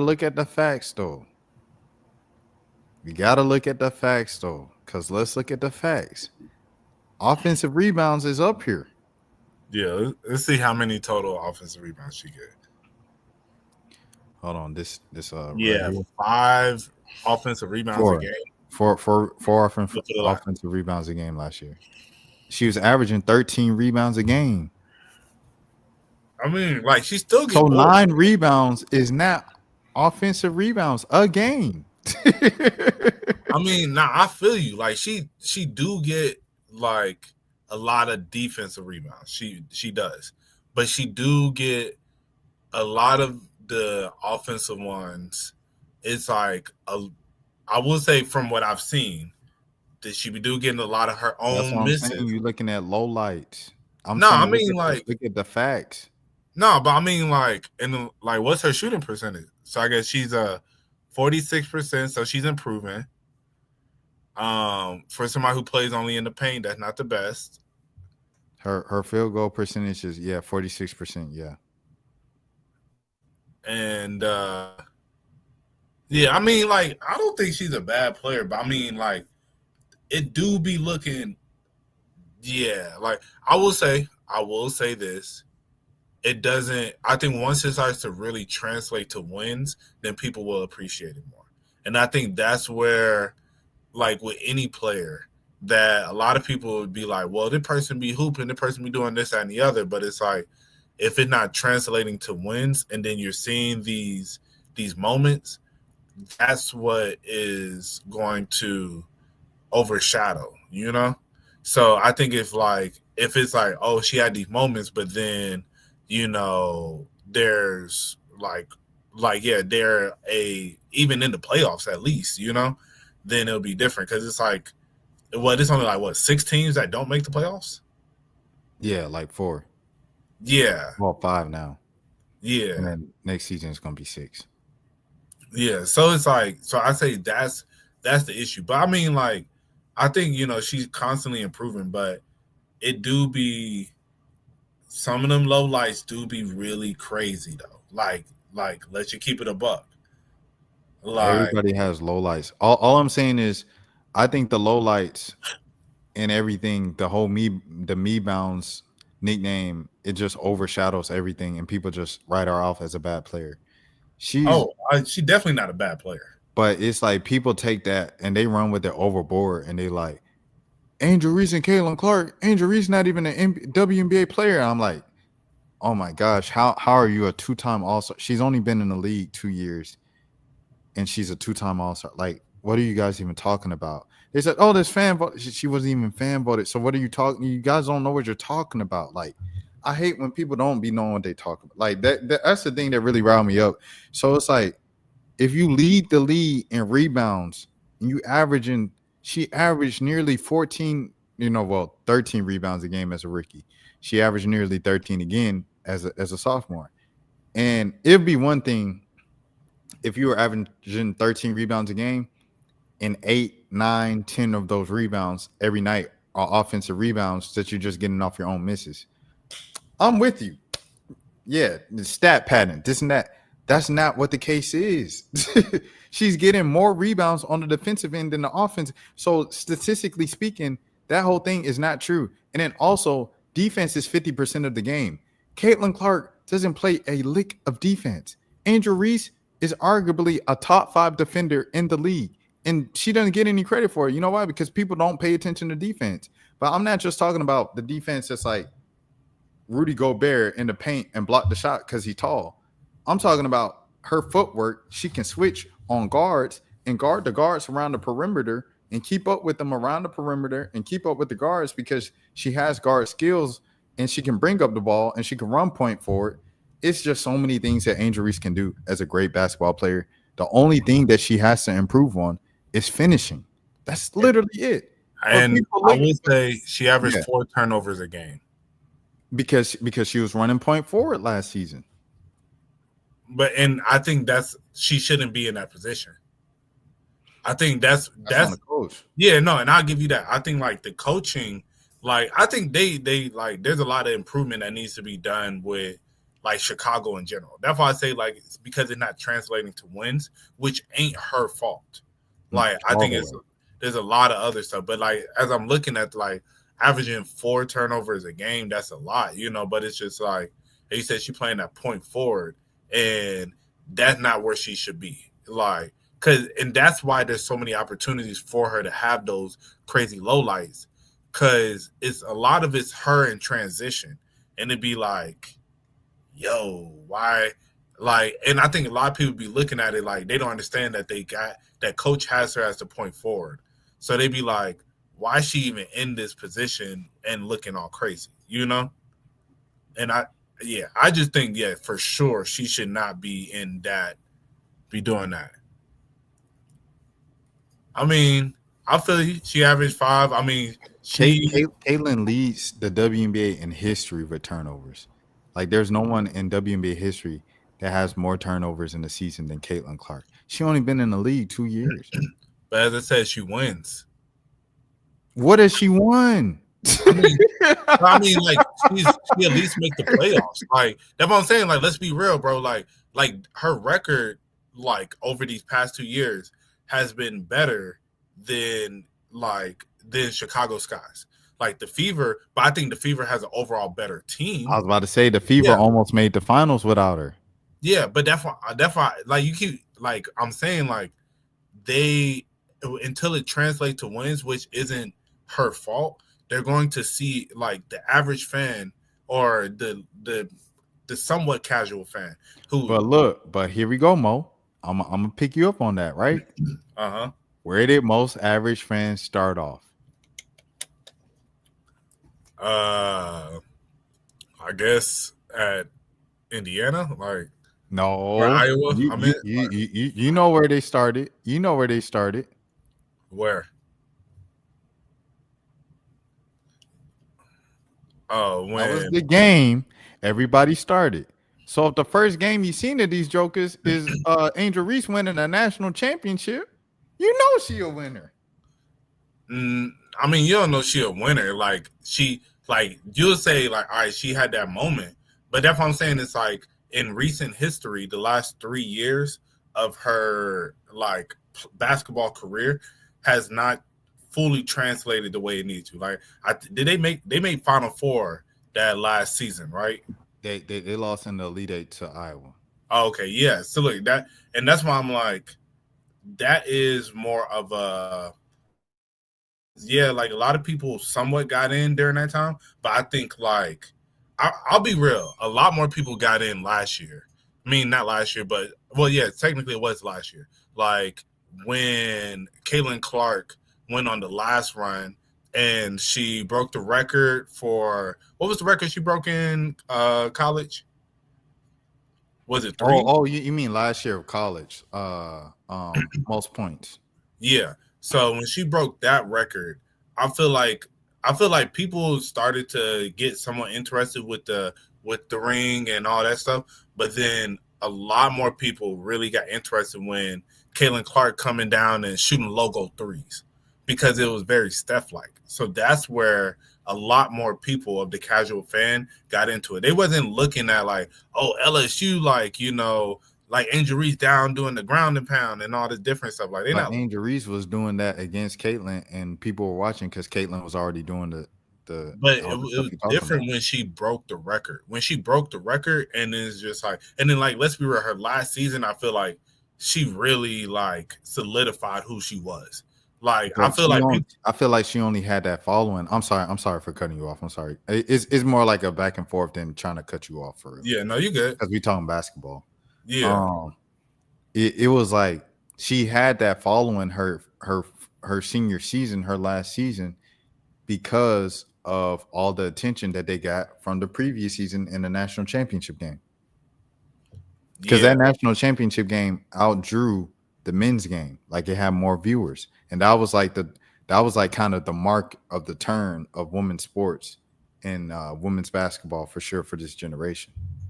No, facts. And I think, like, as you said, a lot of people tuned in, and I think it was more of they were tuned in for Angel Reese because it was like, and also you got to think, I think Caitlin Clark, people were tuning in to see her hoop.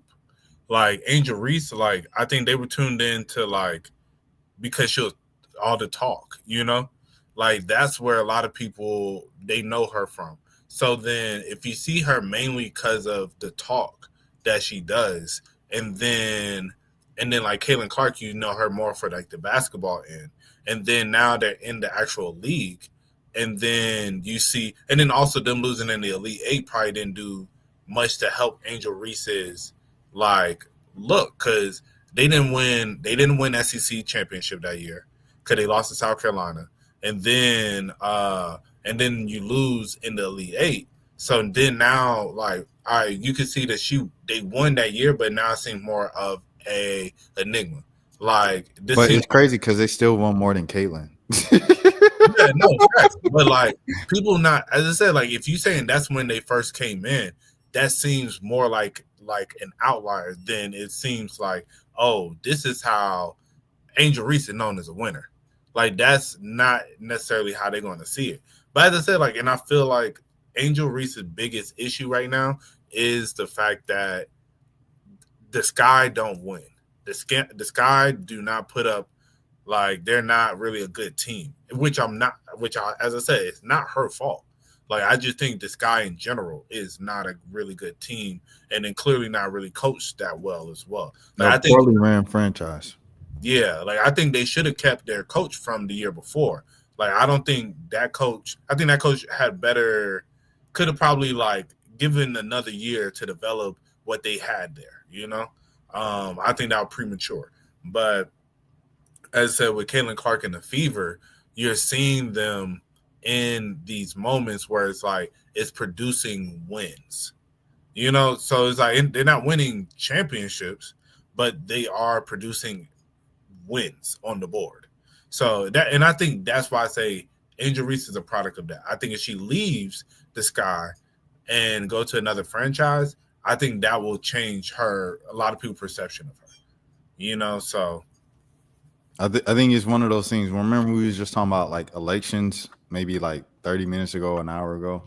And I was saying, you analyze all these things about the candidates and people are just like, they seem like a cool person. I like the way Obama did his dance on Ellen. I'm going to vote for him. He seems like a cool guy. I saw him shoot jumpers with Chris Paul and Team USA. I'm going to vote for Obama. It comes down to that. People don't like Angel Reese because Angel Reese, like you said, is loud. She talk a lot of trash. She from Baltimore. Hey, I didn't say she'll lie. Don't put that on me. Cause they'll be like, look at him putting down a black woman, calling her No, loud. yeah, no. People don't like Angel Reese because, and I'm saying her demeanor is loud, like her presence is loud. Yeah. You walk in the room, you see her, you notice her, she's there. People don't like just I don't want to say proud or boastful, but people don't like just flashy black people. Same thing. It's the same. It's like Shador is a good comparison, but ain't that's kind of a slap in the face to Angel Reese, because Angel Reese is a national champion, 2-time WNBA All-Star in her first 2 seasons. She led the league in rebounds, and she's a top 5 defender in the league. Shador is nowhere near, all due respect, a Pro Bowl type of player. He's nowhere near a top 5 anything in any category for any quarterbacks. He never won a national championship, not even a black national championship. So it's not the same thing. But in terms of just like them being kind of loud, present, black people don't like to see that. I mean, I think it is a little bit different where, like, I think it is very similar to an extent. I think with Shador, it's like where I think like Shador, like, is just very confident in himself.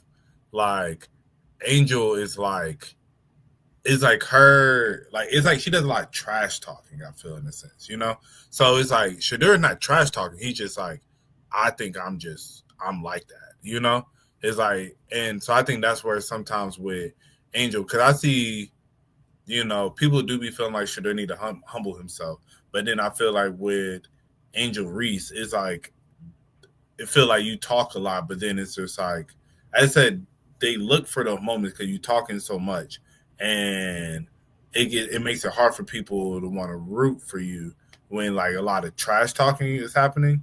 And then it's just like, as I said, then on top of that, you're losing a lot, So, but as I said, it's not her fault though. But I think that is the product of kind of where she's at with it, Cause I do feel like from what I've seen, like I see more people definitely trying to root for Shador than I see them trying to root for Angel Reese.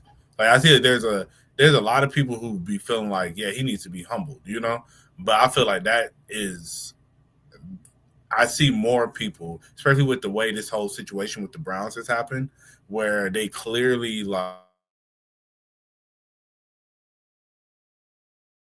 wrong, Like those are a lot of the comments that I see a lot more of these days, As opposed to I feel like with Angel Reese, it's like people still be like, that's why there's so many low lights of her, like the people be looking for it. If you want to say that, you can continue to put on the tinfoil hat a little tighter and just say that come down to people, even within the, what I'm saying? If we are the oppressed group, whatever you want to say, right, as black people, even within the minority, it's still the oppressed of the oppressed. So even though we're black, we still men. So we still have a bit more privilege than black women. True. And I think that just comes down to that. Like the reason why Shador might have more overall support from, a white kid showing up to the game, throwing up his watch. And you won't necessarily see that to the same level or scale with Angel Reese, is simply because Angel Reese is a black woman. Hey. That definitely plays a big part in it. Like, because I don't think she's done anything that was like, I mean, she had the one moment where she waved in Caitlin Clark's face or whatever, but like, I don't think she did anything that was like super crazy to get a lot of the hate that she gets. You know what I mean? Anytime, I mean, most of the time, like when you're a black person and you're pretty outspoken and like confident in yourself, like out loud, there's gonna be people that tell you like you need to humble yourself and things like that. I don't like that at all, but yeah, I definitely feel like that's part of why there's a lot of people that never let that moment go when she waved in Caitlin Clark's face, and I still hate her over that. But playing wise, I mean, just as her playing style, like she's not like a Shaq or like somebody like that where offense is like a big part of their game. as far as how she plays, but like I think of a player like a Ben Wallace. Like I don't think Ben Wallace ever averaged over 10 points a game in a season or whatever, but he's a Hall of Famer that won a championship, went to 2 finals. You know what I'm saying? So like just off defense and rebounds. So that's probably just gonna be her game for her career. It's just defense and rebounds. She's never gonna average no crazy amount of points. She's never gonna have a great shooting percentage or anything like that. But if she ends up on the right team where she could just play her role, or even if the sky gets better and she could just play her role of just rebounding and defense, I think she could have a great career. I mean, but that's why it goes back to what I was saying. Imagine Ben Wallace playing point forward. Yeah, no, they got her out of position. Yeah, you see, like I think that's what, like, she's a product of like just bad coaching right now, man. Like I think they put her in the position that she just truly needs to be in. Like I think you're playing more of like in the post and whatnot.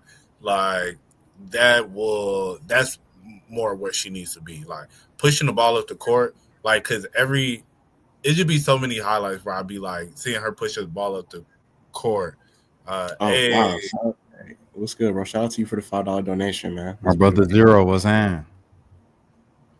You came in right towards the end when we about to probably gonna wrap up in a few minutes. Zero always coming at the end. Like Zero, he works at night. He works at night. He's in up in New York. But I ain't seen Zero in a couple weeks. That's probably why he sent the 5. So I appreciate the 5, Zero. Like they say, I'm probably gonna have to split this one since it's on 1 a.m. keep your 5, bro. Keep your 5. Split the 5 3 ways for Christmas. Merry Christmas to the boys. Right. but yeah, $1.50 each. You know, we have 50 cents left over. Yo, so real quick, I know we spoke about it while we was there. So Jelani, are you trying to go there for Mardi Gras? I am. Yeah. I'll know for sure. Probably like mid-January for sure. But I definitely am trying to go. For sure. I want to get back. I know, like, now that I've been there, I know what to expect. So I know, like, how the game plan going in. So I feel like I just had a lot going on. Like, I flew in the same day. We was out the next morning. I didn't get to really, like, get settled. You know what I'm saying? But, like, yeah, next time we go, like, I know how to move for real. Yeah, my boy didn't even get a full 24 hours in. I didn't even sleep. You I didn't even sleep. A lot, though. I'm not gonna lie. You experienced a lot, Jelani. Oh no, it was dope as far as that one day. Like I feel like I got to see like a good amount for that one day. You know what I'm saying? But like, no, next time I definitely, I'm definitely gonna be more outside. The crazy part is y'all missed the local stuff. Because it'd be What you local mean? stuff that be happening that I don't be up on until after the fact. It was like a Uptown Sunday type thing going on, like in the 9th Ward, where it was like the whole street was filled with people and they had the first line, second line, everything like that going on over there. Oh, dang. So I guess that's where all the locals were you know, all the the visitors was on Bourbon. Right. But see, if we go back from Mardi Gras, they probably gonna have something like that going on again. Oh no, 100%. It's gonna be everywhere. Yeah. It's gonna be Yeah, exactly. So because that's literally like dominated by the locals. because it's at I know it's like the week after the Super Bowl or like 2 weeks after the Super Bowl, something like that. Yeah, around that time. Yeah. It'll be the week of I think February. Well, the weekend would be like February 20th. So that'll be that Friday. Only reason I know that because I remember as a Falcons fan, I remember when the Saints won the Super Bowl, and then they had the Mardi Gras right after that, and I wasn't happy. Locals don't get into it. Yeah, no, that's a fact. We ain't see too many people from New Orleans. We seen like a couple people that was from. You could tell they was from New Orleans, but a lot of the times it wasn't. It was mostly like we said, we was there for a Falcons game. We seen more Falcons fans down there than Saints fans. Playing Huntsville ATL is crazy. Nah, for real, bro. Welcome to Atlanta was the wildest, bro. Cause that's like I'm so ATL like a more like, you know, this year kind of like, you know, hit. But welcome to Atlanta, like come on, bro. Like, bro, they was playing like Dun by Shawty Low. Like they played Beef It Up. Yeah. No, Beef It Up was mad local. That was mad local. Yeah, like That's how I know. I was like, oh, this DJ got to be really from Atlanta to either that or you very familiar with Atlanta culture for you to play that. Yeah, they had the East Side chant going on. I was like, bruh. If the Oh Falcons yeah. don't score, Hey, wow. Zero, we dead for that this year, my boy.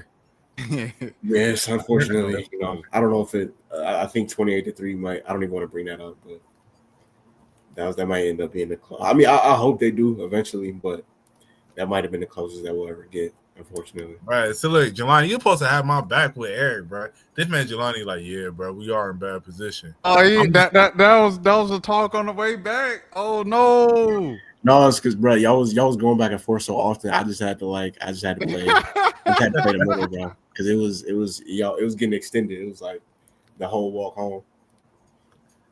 Right. But so look, if you would have held me down, bro, it got shut down quicker. But then it's like you over here, like, I mean, yeah, it is kind of like, so then you giving him more ammunition. So then he like, yeah, I was like, nah, I ain't finna let it go, bro.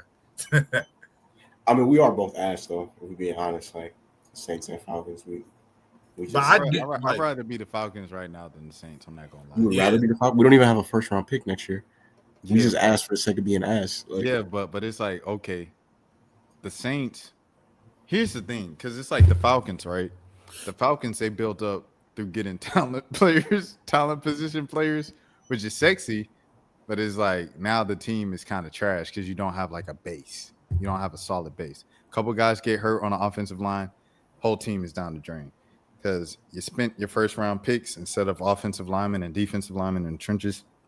You spent it on a tight end, a running back, a wide receiver, and then a quarterback when you already had a quarterback, and the quarterback wasn't. You go down the line. So it was like, since you all did that, that's just what happened. But Zero said not as bad as my Giants, 100%. I'd much rather be the Falcons than the Giants. However, the Giants, like, to all my Giants fans, because I have another Giants friend, and that joke will be complaining all the time. He's like, nobody's had it as bad as us the last decade. And I'm just like, bro, you've seen 2 championships in your lifetime, bro. You've seen 2. I will say this, though. If you're a Giants fan under the age of like 25, I could see why you would say that. Zero now under the age of 25. Zero. So if you're over 25, you've seen him win 2 championships. But if you're a Giants fan under, I don't even know if I'll say under 25. I don't know what the exact age would be, but if you wasn't of a certain age in 2007, then you might not have seen that. You know what I'm saying? But yeah, like they've been. Oh, go ahead. They have been pretty. They've been pretty cursed this last decade though. Ever since they took that picture with Trey Songz. No, facts. I think with like the Falcons, like I get that you say we don't have a first round pick, but I'm like the draft, like this isn't like the NBA. Like the NBA, if you don't have your first round pick, it's like dang, you know, like you now like the Pelicans. The Pelicans are in bad position. You know, just like let's keep it a buck. But like with us not having a first round pick, we still have our 2nd, 3rd, 4th, 6th, and 7th. You know, and you get really good quality players in the 2nd, 3rd, 4th, you know, 5th rounds. Like you get good quality players all throughout the draft. Like I'll say it's just if we only had like the 6th and 7th pick, then I'll be like, okay, we got some problems, you know. But I think like, you know, you got I think with us having 2nd, 3rd, and 4th, like we can still find pieces to fill in where we're still going to be able to improve. And I think our biggest issue right now is just like I think coaching and then consistent quarterback play. You know, because I'm like, we have so many pieces, and I think with those, we need to just draft like, as you said though, like the base. Like this next draft need to be just a bunch of base players so that we can like help the rest of the team out more. But because we have like all these skill players, and I'm like, our team is too talented. I think just genuinely, like we have a top 5 receiver and a top 5 running back. I think like right there, and then a top 10 tight end, possibly, you know. Like on good days, because on good days, my boy be doing it, but then there be days where he don't, you know. But I think we just overall we have the pieces to where it could be a lot better. And as I said, I really think like coaching, like, hey, I hate to see a black man lose a job, but hey, Raheem got to go. Like, I don't see how he still has a job at this point. Like, we just lost to the he's a really Jets. bad coach. Yeah, like we just lost to the Jets, and I didn't get a notification about him being fired. Like, I'm like, is Arthur Blank, like, is he good? Like, Well, Arthur what's up? Blank doesn't fire coaches during the season. That's the only reason why. Because he did the same thing with Mike Smith and Arthur Smith when he fired them. He waited to the end of the season before he fired him. But hopefully, if he should. I don't know what reason he wouldn't fire him. Like, I don't know, based off what you see. My bad. Based off what you've seen, like why you wouldn't fire him. So. Nah, yeah. Hey, Dan, you right, bro. I don't know why they went and got Belichick, bro. Like, I ain't gonna lie. Like, hey, Tar Heel football, hey, they do their own thing. I ain't really too worried about that. He said I was a Falcons fan back when they had Jamal Anderson as a running back. Dirty Right. Bird era, like 98, 99, around that time. Yeah, I was a little. I'm too young. I was alive, but I was too young to like remember that era of the Falcons. My earliest memory is Michael Vick. Yeah. Yeah, that era, like early 2000s era Falcons. Yeah, zero like 39. You ain't have to put that man age out there. That's crazy. Yeah. I was like trying to give y'all the context of who Zero was, but then like I was like, yeah. No, when he said he's seen the Giants in 4 Super Bowls, I did the math because it would have been 1990, 2000, 2007, 2011. So I was like, oh, okay, he's OG, but you just put the man. He not like an OG though. Like, well, when I say OG, I don't mean like he like 39. We in our 30s now, so like yeah, 39 not that old to me, but I'm just saying like 39 is like Unc. He's 39. If you're talking to like a 21-year-old, yeah. Like I think 30 is big, bro. 39, you getting Unc, bro. Yeah, 39 is Unc. I ain't gonna hold you. But, yeah, I mean, it depends on who you're talking to. Well, would you see it? What'd you consider as 45 to like 55? I'm gonna be honest. I think more so than even that age, it's like what you look like. Because there's people I've seen people on the internet call somebody Unc, and they might have been like in their late 20s, but they look older. So it's like from their perspective, they probably think that they're older than what they really are. But then again, there's people that's in their 30s that look like they in their 20s. So I feel like your appearance has a lot to do with how people perceive you. You know what I'm saying? But if we just go strictly off age, I'll probably say, yeah, maybe 39 and up, maybe Unc. But I don't know. It's so mixed up now, bro. They be calling 25-year-olds Unc now, man. Like, I don't even know. They be calling 20-year-olds Unc. He said July, I'm going to be 30. And what are we talking about? Hey, we not Unc status at 30 at all, but we, eventually we'll get there, Lord willing. No, I think like to me, Unc status is about 37 and up. Like once you hit about 37, you Unc. And it's like, and I think it's like because of the things that you should not be on the related. Like Big Bro is like, all right, I can still kind of relate to y'all. Like, like you got to just think realistically like, of the names and how you would view it as it was real family members. Like, like I think if you do, like if I had a big brother and like, or if I like with my little brother or something, it's like, all right, we can still relate. I can still know what you got going on. Like when you tell me about stuff, little trends, like it's not too far removed. So, okay, I get it. 37, bro. Like you should not be relating with nothing going on in the 20s. That's how I feel. Like in that about 25 and younger range, like you shouldn't be really locked in, tapped in like that, as much as them, so that's why I feel like Unc, realistically your uncle ain't gonna be tapped in with you like that, but your big bro, like, okay, y'all can still kind of kick it in the same spots together, So that's how I put it.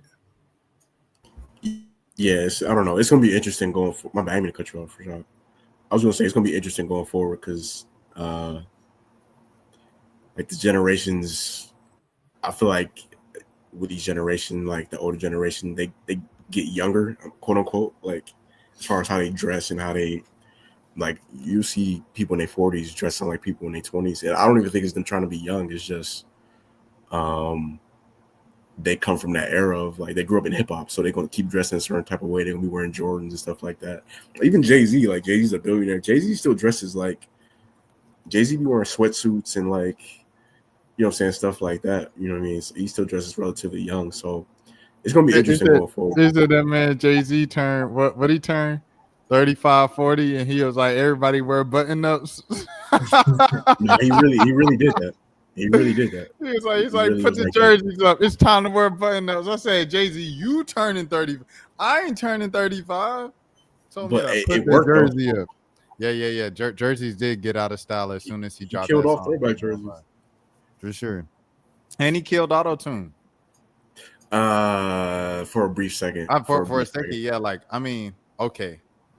I don't want to name drop, but T-Pain career kind of ended after that song, bro. I mean, like his first run, because T-Pain, he's had a second run, when he came back in about the mid 2010s, and now he's a big Twitch streamer.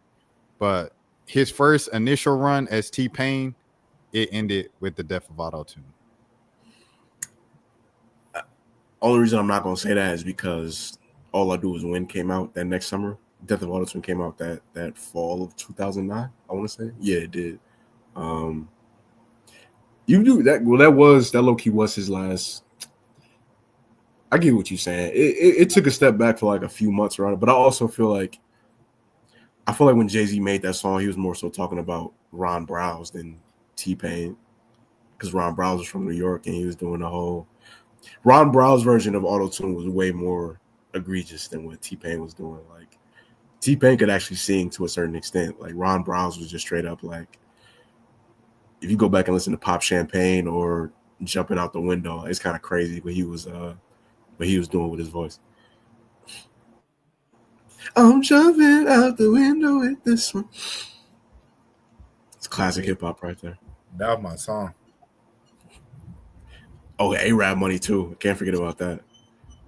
Yeah, Yeah, the only money we respected Maurice, you feel me? Not exactly. More money. See, you didn't have to do that. You didn't have to do that.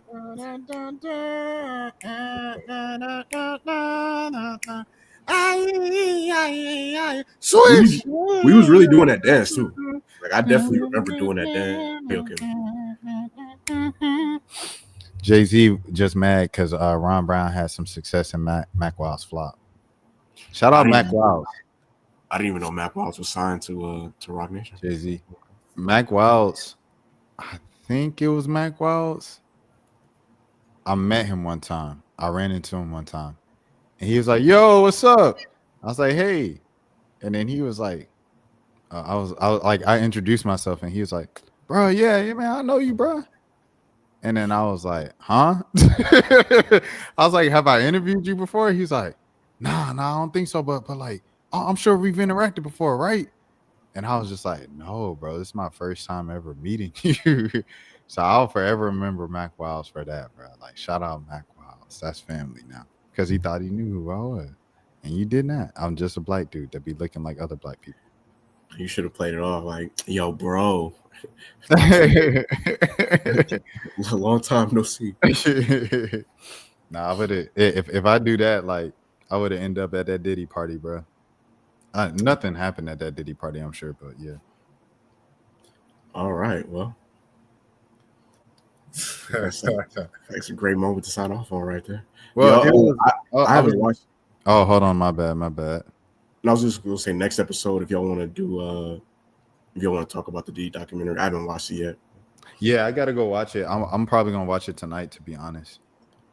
I'll try my best to watch it. I didn't really plan on it. I'll keep it a buck. Well, I mean, just other people have been telling me about it. Like, someone was really excited, and they were texting me about it like throughout the pod tonight. They were like, "This is really good." 50 Cent did a good job. So Yeah, so I haven't really been as tapped into documentaries in general, and then Diddy is kind of like all those like the Michael Jackson documentary, R. Kelly. all that stuff. It's just kind of like, hey man, these people got what they got at this point. Like I don't really care to hear the backstory. That's just how I've been feeling because it's like it kind of dragged out. But I mean, if y'all want to talk about it, that's fine. I guess, I'll go check it out. I know what he meant when he says Diddy tight, but just seeing that without context would have been crazy. But I know what he means though. He's saying like Diddy's upset about the documentary, but Yeah. No, I definitely I've heard good things about excuse me. I'm sorry, I don't like coughing on camera. I've heard that the documentary is like pretty well done. So I might check it out. Is that a phobia for you? I'll be trying to mute the mic. I'll be thinking about the listener, but at this point, like we already 3 hours in, bro. If you tapped in at this point, you just but now with the live, it's a whole new dynamic. It's people who just tuned in at like 3 hour mark, like Zero did. Yeah, that's a fact. That's a possibility. So it's like the pod is fresh to them now. It's not how it used to be in the days, bro, when it used to just be us, and we used to be 3 hours in, and we used to be like, "Mom, if you're listening," it's like we got actual people listening now, man. Yeah, that's a fact. That's definitely. I was thinking about doing just another stream since Zero just came on and stuff like that. But I'm not gonna lie, I do want to watch the Diddy doc. So I think what I'm gonna do is for the night, everybody, I think I'm gonna shut it down for the night, watch the Diddy doc, and I'll be back tomorrow. But Zero, I ain't seen Zero in so long, bro. It has had to have been like 2-3 weeks. So Zero, we will reconvene whenever you back on chat. SSB too. SSB has been about a month. He said, "Don't worry about me." He said, "Go live your life, brother. I got you, Zero. I'm gonna do just that." But yeah, we will reconvene at any point. Fellas. How long is the Diddy doc? Oh no, go ahead, Mo. How long is the doc? It's like 4 different parts. So, cause the person that like they said when they got home, right? They was like, when I get home, this 5 o'clock, they're like, all right, I'm just getting home. I'm about to clean and put on the Diddy doc. I said, okay, bet. That's 5 o'clock. I'm telling you, they were texting me during this pod. We started the pod 3 hours. We started the pod at right. We started the pod like 9 p.m. or whatever. And it's currently midnight y'all time. So, and they were still texting me about it around 11ish. So that's what made me be like, dang, how long is this doc? It's 3 hours. Oh, I was gonna say if it's 3 hours, I might check it out. I ain't gonna. Yeah, it just After a certain point, I'm like, bro, I just don't care. Michael Jackson innocent. I feel you. I ain't watched the doc to really get the info. I ain't watched the doc either because I ain't want to, you know what I'm saying? I ain't even want to support it. Mike Jack, innocent. Hey, Jafar Jackson, I'm going to reach back out again. I'm working on it. See, that's the first time I said it out loud on the channel. But I've been working on Jafar Jackson before the trailer came out. So shouts out to my brother Jafar. Oh, he said he joking. Is he joking about the blunt or the? He might not be joking about the break. I'll tell you that. Say that the jobs I don't work that it when folks was not joking. Yeah. It's 4 parts. About that. Yeah. That man Dan. I wouldn't do that now. I've definitely smoked on break before. I wouldn't do it now, but. All right, y'all. Oh, he was joking about the 3 hours. All right, yeah. Let's get out of here, fellas. Great pod. I appreciate y'all. You know, kind of hunkering down for a little overtime there at the end and stuff like that. we held it down, bro. We did what we had to do. Find me on Twitter _Jelani, 2 underscores at the end. Really have not been active on there at all lately. I think last time I tried to log into our, because I'm really just gonna post the clips on the account page, but I think last time I tried to log in, because of how long it's been, for some reason I think it might try to send a recovery email. And I don't even know if we got access to that email anymore, but I could try to log in there again. So y'all be easy, bros. Have a good night. Salute, Zero. Appreciate the 5 again, Zero. Nah, real talk. Go ahead, Mo. But yeah, y'all. All right, bet. You can find me on Instagram at rbmo___. You can find me on TikTok at rubberbandmo, and then you can find me on X at Jelani, you slipping. Bro, Jelani, this has been about 3 weeks. You know it's coming. You know it's coming. I did it on time. What you mean? I was on time with y'all. Mo, was he on time this week? Hey, it seemed a little off. I ain't we gonna review the footage when this episode comes up. We gonna review the footage. I was on time with y'all. But hey, yeah, you can be on there, Monos _. And yeah, hey man, shout out to Tar Heels, shout out Caleb Wilson, and shout out everybody, you know, going through stuff, man. You know, it's crazy out here. You know, I was telling Rashad, I don't know if I told Jelani, but you know, it's like this one girl that I came across her. I met her a long time ago, and her Instagram, she just been going through like mad stuff. So it's like just seeing that, and like, you know, my niece recently had, you know, a surgery, and you know, it just makes you thankful for the, like, you know, for life, and thankful for, you know, good health, and you know, and shoot, man, you know, live your lives, man. Don't let nobody tell you can't do it, you know, and live like you got no tomorrow, because you never know. Dan, I'm not going live tonight, so real quick, if you can get it in real quick in the chat, so Jelani and Mo can go to sleep. What is the song of the day? Let me know real quick right now. A matter of fact, I'm gonna just bring you on right now. No, but I don't want to bring you on, then you on for another 15. So just drop it in the chat. Just drop it in the chat. I want the guys to go to get to sleep and stuff. Especially Jelani, he feeling under the weather. Let me know the song of the day. I'm gonna give you about 30 seconds and then we out of here. Like Mo said, you know, be thankful for everything as the temperature outside drops. You know, it gets to robbing season. We get closer to Christmas, so y'all be safe. And you know, if you get robbed, it's better to get robbed and keep your life. Facts. Don't lose your life fighting over the little $100 they trying to get out your pocket. It's called "I Want a Hippopotamus for Christmas." Is that "I Want a Hippopotamus for Christmas"? Is that the song? I don't think that's the. I think it's beginning to look a lot like Christmas. I'm gonna look it up though. All right. It sounds. It sounds last thing, when we doing our end of year review on music? We only got a couple more weeks left in the year, so it's about the time. All right, so get y'all list ready. You know, y'all top 10 albums of the year, and then we'll go ahead and review that. But I got my Spotify rap. It's a real song too. Yeah, no, it's a real song. I got my Spotify wrap up this week. Today. Yeah. Go ahead. Oh no, okay, all right. So you just go play it in the middle of that. Well, I was pulling it up, and then like the audio was shared, so he was talking, and it just didn't line up the best.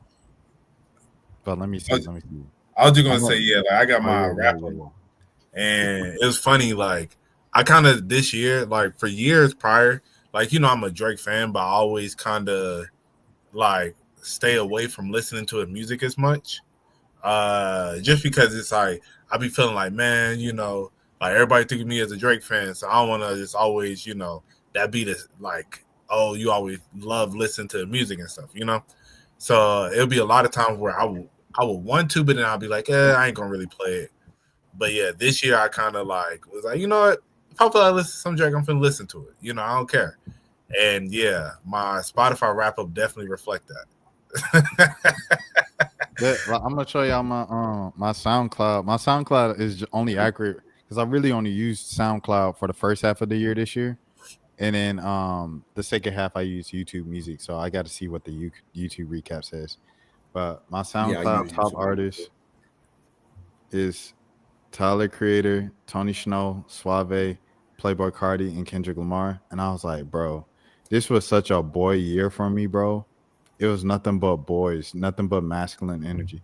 No woman at all in my like replay. I was like, that's crazy. I think this is the first year I ain't had no woman in my stuff. No shows freestyle. Tony Snow was my most paid song. Second was I Hope You Find Your Way Home. Then Off the Leash. Then like Wheezy. Then Noid. I put it in so long and so strong. Yeah. Shout out Suave. I'm trying to find what my top 5 artists were. I can share next episode. I'm on YouTube Music right now. I hate that they got it set up like, oh yeah, my top 5 artists was Clips, Biggie, yeah, real dusty old man. Clips, Biggie, Kanye. So yeah, see this. I don't use YouTube Music enough. It's not completely accurate now that I'm looking at it because they got certain people where that's like this don't make sense. You know what I mean? But mine doesn't even show up still. My YouTube Music doesn't show up. Let me see. YouTube Music recap. It's still gonna say ain't nothing to see here. Come back later. Hold on, let's see. Is it gonna pop up? You might not have enough data on there as far as how long you've been listening. But I've been on here like heavy, like 6 months. Oh yeah, it should be on there now. Yeah, I definitely listen to YouTube Music enough to have it, but we'll see if it pops up like later this week or something. Yeah, it's funny. It's like I feel like my top 5.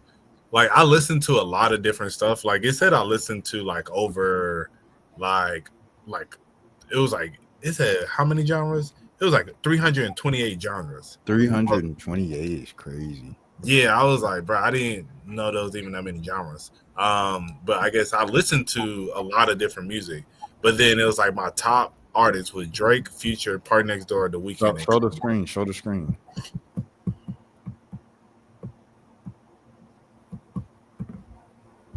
All right. Oh, I forgot you got the green screen, so don't. All right, never mind. You don't got to show the screen. Just say it. Yeah. So Drake, Future, Party, The Weeknd, and Kanye. Okay.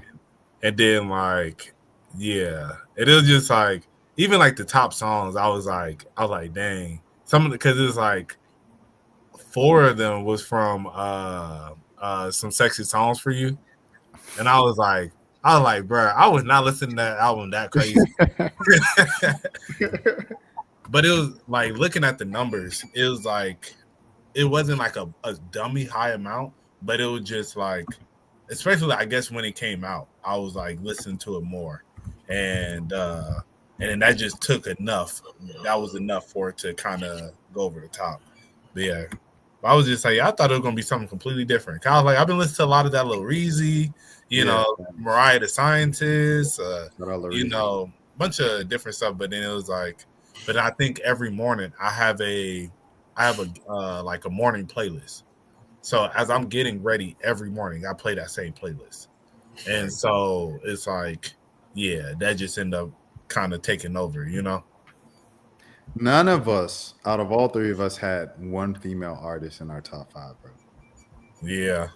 Like, I'm hoping it's different for YouTube Music. I don't know if there was a woman that I listened to a lot this year. Like last year, it was obviously Layla. Like it wasn't even close. Like Layla was like the most played. And I was listening to a lot of Caribou last year. So maybe Anicia might be up there because I listened to Grady Baby a lot for like a month or 2. But that was only a month or two. It's 12 months in a year, so I don't know. Yeah. I had Janet Jackson in mind, but it was just off of basically one song that I was listening to a bunch. It wasn't like I was playing her albums. You know what I'm saying? It was just Right. really Yo, like 2 songs I was playing. your music age, like so on Spotify, they give you a music age. And like my music age is 28, based off of me listening to a lot of like latter 2010s music. And so I'm seeing like a lot of people who listen to like music from like if you listen to a lot of 70s music, your music age is gonna be like 50 something. Your music age has to be a solid like 42, bro. Oh, I wouldn't be shocked. Yeah, I don't. I low key I should go back to using Spotify a little bit more, but yeah, no, it probably would be like 40, somewhere between like that 40 to 45 range, somewhere. So y'all think I will have the youngest one out of all of us? Definitely. Yeah, most likely. Just because you listen to more new music than both of us. Yeah, but I had that Cardi up in there. Like Cardi was like the heaviest thing. It's funny how Cardi's is affiliated with like young people, and he's like our age. Like, how does he get away with that? I don't know, because they just don't like anything good. I think he probably. Oh no, I had a bad joke for that one. Let me play 5 seconds of this. Yeah. All right, 52. I gotta stop at 57. Surprised when I open up my eyes to see a hero. Y'all know that song? No, but I'm gonna check it out. I like It sounds Christmas familiar. You rock with Christmas music? I mean, I like Christmas music. I like some Christmas music. I like Michael Bublé. They used to play his album at Botanical Gardens all the time. And I don't want to hear nothing from Botanical Gardens. Bruh, I personally like, and you know, it's funny as a couple people who feel that way, like after talking to them. But for me, like, I have good memories from it. So like, I fell in love with still Dan with me. Yeah, I fell in love with some of that Michael Bublé, bro. Like his Christmas album, bro. To me, is golden.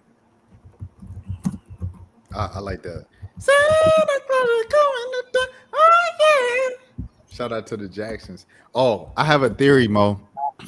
Okay. How Lil James killed Christmas 2025. We can get to that next episode. How Tyler James killed it? Lil James killed Christmas 2025. Okay. But yeah. All right. We appreciate all y'all, man. You know what I'm saying? Watching the pod, listening to the pod on all streaming platforms. We appreciate the increase in support. Make sure you subscribe to 1 a.m. on YouTube. We have 6 subscribers right now. Make sure you subscribe to make it at least 7. We're trying to get to 10 by the end of the year. We're rocking around the Christmas tree. And then tonight. Yeah, I know that one right there. I know that one. Nah, that is a good one too. Yeah, Yeah, it's a they classic. used to play that at Botanical. Yeah. Hold on. I'm pulling it up. This the page. Make sure you subscribe to the page. We have 6 subscribers right now. We're trying to get 10 by 2026. So if you're down with the movement, if you rock with anything that we said tonight and was entertained by it, make sure you subscribe. Stop over there. Just look it up, 1 a.m. podcast, and it's the one that looks like that on a page. And get us to 10 subscribers by the end of 2025. But yeah, what are you about to say, Mo? Oh, I was just saying that was one of the songs they played at Botanical too. I can't stand on the Botanical song, bro. I ain't gonna lie. It was just too much. It was too. It just remind me of like working out there in the cold. I'm cool off it. So I was in the cold at times, but then like a lot of times I was inside the shack, you know? Yeah. So like for me it's like, yeah, like I think like when I think of Botanical Christmas time, bro, and